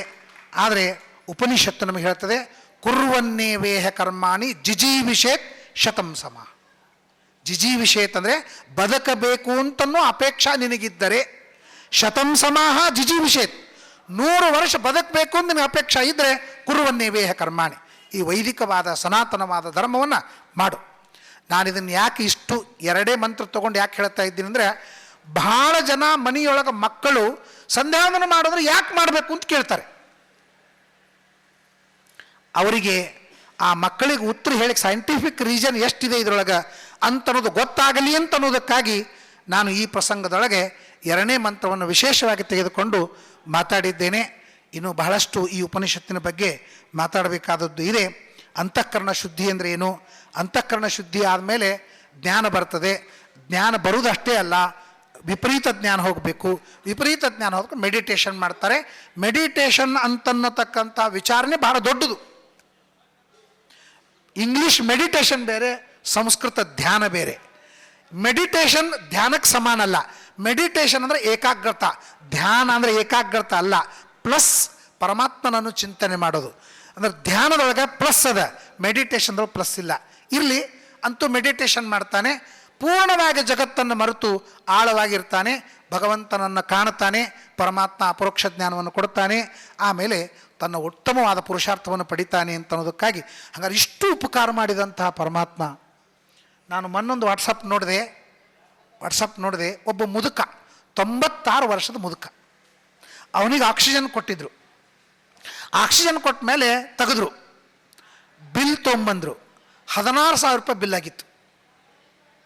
16,000 ರೂಪಾಯಿ ಬಿಲ್ ಅಂದ್ರೆ ಆ ಮುದುಕ ಅಳ್ಳಿಕತ್ತಂತ, ಗಳಗಳ ಅಳ್ಳಿಕತ್ತಂತ. ಡಾಕ್ಟರ್ ಅಂದ್ರಂತ, ಯಾಕೆ ಅಳ್ಳಿಕತ್ತಿಯಪ್ಪ? 16,000 ಜಾಸ್ತಿ ಆಯ್ತಾ ನಿನಗ ಅಂತ ಕೇಳಿದ. ಅವಂತ 16,000 ನನಗೆ ಜಾಸ್ತಿ ಆಗಿಲ್ಲ, ನನಗೆ 1 ತಾಸು ಆಕ್ಸಿಜನ್ ಕೊಟ್ಟಿದ್ದಕ್ಕೆ ನೀವು 16,000 ಬಿಲ್ ಮಾಡಿರಲ್ಲ. 96 ವರ್ಷ ನನಗೆ ಜೀವನ ಆಕ್ಸಿಜನ್ ಕೊಟ್ಟು ಜೀವನ ಕೊಟ್ಟಂತಹ ಪರಮಾತ್ಮನಿಗೆ ನನಗೆ ಏನೂ ಬೇಡಲಿಲ್ಲಲ್ಲ, ನಾ ಏನು ದೇವ್ರಿಗೆ ಕೊಡಲಿ ಅಂತ ನನ್ನ ಕಣ್ಣ ನೀರು ಬರ್ಲಿಕ್ಕತ್ತಾವಂತ. ಅದಕ್ಕೆ ಡಾಕ್ಟ್ರ್ ಹೇಳ್ದಂತ, ಬಿಲ್ ಕೇಳಂಗಿಲ್ಲ, ಅವ ದಿಲ್ ಕೇಳ್ತಾನಂತ. ಬಿಲ್ ಬೇರೆ ದಿಲ್ ಬೇರೆ ಅಂತ. ಅದಕ್ಕಾಗಿ ಪರಮಾತ್ಮ ನಾವೇನು ಕೊಡ್ತೀವಿ? Think and thank. ಸಂಧ್ಯಾ ವಂದನ ಅಂತ ಥ್ಯಾಂಕ್ಸ್ ಹೇಳೋದು. ನಾನು ಭಗವಂತ ನನಗೆ ರಾತ್ರಿಯಿಂದ ಬೆಳಗಿನ ತನಕ ನನಗೆ ಆಕ್ಸಿಜನ್ ಕೊಟ್ಟು ಬದುಕಿಸಿದ್ದಿ, ಥ್ಯಾಂಕ್ಸ್. ಇದು ಪ್ರಾತಃ ಕಾಲ ಸಂಧ್ಯಾ ವಂದನ. ಮಧ್ಯಾಹ್ನ ನನಗೆ ಬದುಕಿಸಿದ್ದಿ, ಮಧ್ಯಾಹ್ನ ಥ್ಯಾಂಕ್ಸ್. ಏನು ಸ್ವಲ್ಪ ಕೆಳಗೆ ಪೆನ್ ಬಿತ್ತು ಅಂದ್ರೆ ಹಿಂಗೆ ಎತ್ತಿ ಕೊಟ್ಟಿದ್ದಕ್ಕೆ ತುಂಬ ಥ್ಯಾಂಕ್ಸ್ ಅಂತ. ತುಂಬಾನಾ? ಅವ ಕೊಟ್ಟದ್ದೇನು ಒಂದು ಪೆನ್ ಕೆಳಗೆ ಬಿದ್ದು, ನಾನೇ ತೋತಿದ್ದೆ, ಅವೇನು ಕೊಡೋ ಕಾಣಿದ್ದಿದ್ದಿಲ್ಲ. ಆದ್ರೆ ಪ್ರತಿ ಕ್ಷಣಕ್ಕೆ 100 ವರ್ಷ ಯಾವ ಆಕ್ಸಿಜನ್ಕ್ಕೆ ಜಗತ್ತಿನ ಕಿಮ್ಮತ್ತದ, ಯಾವ ಕಿಡ್ನಿಗೆ ಭಾರಿ ಕಿಮ್ಮತ್ತದ, ಯಾವ ಕಣ್ಣಿಗೆ ಭಾಳ ಕಿಮ್ಮತ್ತದ, ಭಾರಿ ಕಿಮ್ಮತ್ತಿನ ವಸ್ತು ಫ್ರೀಯಾಗಿ ಕೊಟ್ಟು ಒಂದು 100 ವರ್ಷ ಭಗವಂತ ಕಾಪಾಡ್ತಾನಂದರೆ ಅವನಿಗೊಂದು ಥ್ಯಾಂಕ್ಸ್ ಹೇಳ್ತಕ್ಕಂಥ ಬುದ್ಧಿ ನಮಗಿಲ್ಲ. ಅಂದ್ರೆ ಅಂಥವ್ರು ಸಂಧ್ಯಾವಂದನ ನಿತ್ಯ ಮಾಡಲಿಕ್ಕೇ ಬೇಕು, ಭಗವಂತನಿಗೆ ಥ್ಯಾಂಕ್ಸ್ ಹೇಳಲಿಕ್ಕೇ ಬೇಕು. Think and thank. ಸೊ ಅದು ಕೊನೆಗೆ ಹೇಳ್ತದೆ ಭೂಯಿಷ್ಟಾಂತೆ ನಮ ಉಕ್ತಿಂ ವಿಧೇಮ ಅಂತ ಉಪನಿಷತ್. ಪರಮಾತ್ಮ ನಿನಗೆ ನಾನು ಏನು ಕೊಡ್ಲಿಕ್ಕೆ ಆಗೋದಿಲ್ಲ, ನನಗಿಷ್ಟೆಲ್ಲ ಕೊಟ್ಟಿದ್ದಿ ಅಂತಂದಮೇಲೆ ಒಂದು ಮಾತ್ರ ನಾನು ಮಾಡಬಲ್ಲೆ, ಭೂಯಿಷ್ಟಾಂತೆ ನಮ ಉಕ್ತಿಂ ವಿಧೇಮ, ನಾನು ನನಗೆ ಮನಃಪೂರ್ವಕವಾಗಿ ನಮಸ್ಕಾರವನ್ನು ಮಾಡ್ತೇನೆ ಅಂತ ಉಪನಿಷತ್ತು ನಮ್ಮೆಲ್ಲರ ಪರವಾಗಿ ಪರಮಾತ್ಮ ಮಾಡಿದ ಅನಂತ ಉಪಕಾರಕ್ಕೆ ನಮಸ್ಕಾರ ಎಂಬತಕ್ಕಂತಹ ಒಂದು ಪ್ರತಿಯಾಗಿ ಕೊಡ್ತಾ ಇದೆ. ಇಂತಹ ಉತ್ತಮವಾದಂತಹ ಈ ಉಪನಿಷತ್ತು ಯಾಜ್ಞವಲ್ಕ್ಯರು ಯೋಗೀಶ್ವರಂ ಯಾಜ್ಞವಲ್ಕ್ಯಂ ಅಂತ ನಾವು ನಿತ್ಯ ಬ್ರಹ್ಮಯಜ್ಞದೊಳಗೆ ನಾವು ಮಾಡ್ತಿರ್ತೇವೆ. ಯೋಗೀಶ್ವರಂ ಯಾಜ್ಞವಲ್ಕ್ಯಂ ಅಂತ ಯೋಗೀಶ್ವರಾಗಿರ್ತಕ್ಕಂಥದ್ದು ಅವರ ಸ್ಮೃತಿ, ಅವರ ಶುಕ್ಲ ಯಜುರ್ವೇದ. ಅವರು ಸೂರ್ಯನನ್ನು ಕುರಿತು ತಪಸ್ಸು ಮಾಡಿದಾಗ ಸೂರ್ಯ ಕೇಳದಂತೆ ನಿನಗೇನು ಬೇಕು ಅಂತ ಕೇಳಿದ್ರೆ ಅವ್ರು ಹೇಳ್ತಾರಂತೆ, ಮುಂದೆ ಯಾರು ವೇದವನ್ನು ಅಧ್ಯಯನ ಮಾಡ್ತಾರೆ ಅವ್ರನ್ನ ಸರ್ವಾತ್ಮನ ಕಾಪಾಡಬೇಕಾದದ್ದು ನಿನ್ನ ಕರ್ತವ್ಯ, ಅದೇ ನನಗೆ ವರ ಕೊಡು ಅಂತ ಕೇಳಿದ್ರಂತೆ ಯಾಜ್ಞವಲ್ಕ್ಯರು. ಅಂತಹ ವೇದ ಪ್ರವರ್ತಕರು ಆ ಕೆಲಸವನ್ನು ನಮ್ಮ ಈ ಸಮಿತಿ ಮಾಡ್ತಾ ಇದೆ. ನಮ್ಮ ಸತ್ಯನಾರಾಯಣ ಮರಟ್ಟಿಗೆ ಅವರು ಬಂದಿದ್ದರು, ಬಹಳ ದೊಡ್ಡ ಕೆಲಸ ಮಾಡ್ತಾ ಇದ್ದಾರೆ. ಇದಕ್ಕೆಲ್ಲ ಸಾಹಸ ಬೇಕಾಗ್ತದೆ. ನಾವೆಲ್ಲ ಕೂತೀವಿ, ತಿಂತೀವಿ, ಉಣ್ತೀವಿ, ಎಲ್ಲನೂ ಮಾಡ್ತೀವಿ. ಇದರದ್ದೊಂದು ಜವಾಬ್ದಾರಿ ತೆಗೆದುಕೊಂಡು ಆರ್ಥಿಕವಿರಬಹುದು, ಜನ ಧನ ಮನ ಎಲ್ಲ ಸೇರ್ಕೋಬೇಕು ಅಂತನ್ಬೇಕಾದ್ರೆ ಎಷ್ಟು ತಿಂಗಳಿಂದ ಪ್ರಯತ್ನ ಮಾಡಬೇಕಾಗ್ತದೆ. ಸುಮಾರು ತಿಂಗಳಿಂದ ಓಡಾಡ್ತಾ ಇದ್ದಾರೆ. ನಾನು ಯೂಟ್ಯೂಬ್ದವ್ರು ನೋಡ್ತಾನೆ ಇರ್ತೀನಿ. ಇವತ್ತು ಅಲ್ಲಿ ಹೋಗ್ತಾರೆ, ಅವ್ರು ಭೇಟಿ ಆಗ್ತಾರೆ, ಇವ್ರು ಭೇಟಿ ಆಗ್ತಾರೆ, ಆ ಕೆಲಸ ಈ ಕೆಲಸ ನಿರಂತರವಾಗಿ ಓಡಾಡ್ತಾ ಇಷ್ಟು ಕೆಲಸವನ್ನು ಆ ಸಮಿತಿಯವರು ಮಾಡಿದ್ದಾರೆ. ಆದ್ದರಿಂದ ಸತ್ರತ್ರಯ ನಡೀತಾ ಇದೆ. ಒಂದು ಕಡೆಗೆ ಅನ್ನ ಸತ್ರ, ಇನ್ನೊಂದು ಕಡೆಗೆ ಜ್ಞಾನ ಸತ್ರ, ಮತ್ತೊಂದು ಕಡೆಗೆ ಯಜ್ಞವನ್ನು ಮಾಡಿ ಕರ್ಮ ಸತ್ರ. ಈ ಸತ್ರತ್ರಯಗಳಿಂದ ಸಮಾರಂಭ ಅದ್ಭುತವಾಗಿ ನಡೀತಾ ಇದೆ. ದೇವರು ಇನ್ನೂ ಹೆಚ್ಚಿನ ಮಟ್ಟದಲ್ಲಿ ಮಾಡಬೇಕು. ಸಂಪೂರ್ಣ ಕುರ್ಚಿಗಳು ತುಂಬಿ ಹೋಗುವಂತೆ ದೇವರು ಜನರಿಗೆ ಪ್ರೇರಣೆಯನ್ನು ಮಾಡಬೇಕು ಅಂತ ಪ್ರಾರ್ಥನೆಯನ್ನು ಮಾಡ್ತಾ ಇದ್ದೇನೆ. ಈ ಹೇಳುವ ಮಾತಿನ ಭರದೊಳಗೆ ಯಾರಿಗಾದರೂ ನೋವಾಗಿದ್ದರೆ ಕ್ಷಮಾ ಮಾಡಿ ಅಂತ ಕೇಳ್ಕೊಳ್ತೇನೆ. ನಿಮಗೇನಾದರೂ ನನ್ನ ಮಾತಿನ ಪರಿಣಾಮವಾಗಿದ್ದರೆ ಕೇವಲ ಪರಿಣಾಮವನ್ನು ಮಾಡ್ಕೊಳ್ಬೇಡಿ, ಪರಿವರ್ತನೆ ಮಾಡ್ಕೊಳ್ರಿ. ಪರಿಣಾಮ ಇದು ರಿಸಲ್ಟ್ ಅಲ್ಲ, ಪರಿವರ್ತನೆ ಇದು ರಿಸಲ್ಟು. ಪರಿಣಾಮ ಇದು ರಿಸಲ್ಟ್ ಬೇಕಾಗಿಲ್ಲ. ನಮ್ಮ ಜೀವನದೊಳಗೆ ಬೇಕಾದಷ್ಟು ಪರಿಣಾಮ ಹಾಕೋತೇ ಬಂದಾವ, ಪರಿವರ್ತನೆ ಆಗಿಲ್ಲಲ್ಲ. ಆ ಪರಿವರ್ತನೆ ಅಂತನ್ನುವ ರಿಸಲ್ಟು ಎಲ್ಲರಿಗೂ ಸಿಗಲಿ ಅಂತ ಪ್ರಾರ್ಥನೆಯನ್ನು ಮಾಡ್ತಾ ಸಮಿತಿಯವರಿಗೆ ಮತ್ತೊಮ್ಮೆ ಧನ್ಯವಾದಗಳನ್ನು ತಿಳಿಸ್ತಾ ನಾನು ಎರಡು ಮಾತುಗಳನ್ನು ಮುಕ್ತಾಯ ಮಾಡ್ತಾ ಇದ್ದೀನಿ. ಅನಂತ ನಮನಗಳು. ನಾನು ಬೇರೆಯವರಿಂದ ಕೇಳಿದ್ದೆ, ಶ್ರೀ ಪ್ರದ್ಯುಮ್ನಾಚಾರ್ಯರು ಒಂದು ಸಲ ಪ್ರವಚನ ಕೇಳು, ಅವರು ನಿನ್ನ ನರನಾಡಿಯಲ್ಲೇ ಅದನ್ನು ಹರಿಬಿಡ್ತಾರೆ ಅಂತ. ಅದು ಇವತ್ತು ನಾನು ಅನುಭವಿಸಿದ್ದೆ. ಇವತ್ತು ನನ್ನ ಪುಣ್ಯದ ದಿನ ಅನ್ಕೋತಾ ಇದ್ದೀನಿ. ಅವರ ವಾಕ್ಯಗಳು, ವಾಣಿಗಳು ನಮ್ಮ ಕಿವಿಗೆ ಶ್ರುತಿಯಾಗಿ ಬಂದು ತಲುಪಿದವು. ಮತ್ತೊಮ್ಮೆ ಅನುಯಾಯಿಗಳ ಪರವಾಗಿ ನಮನಗಳು ಸರ್.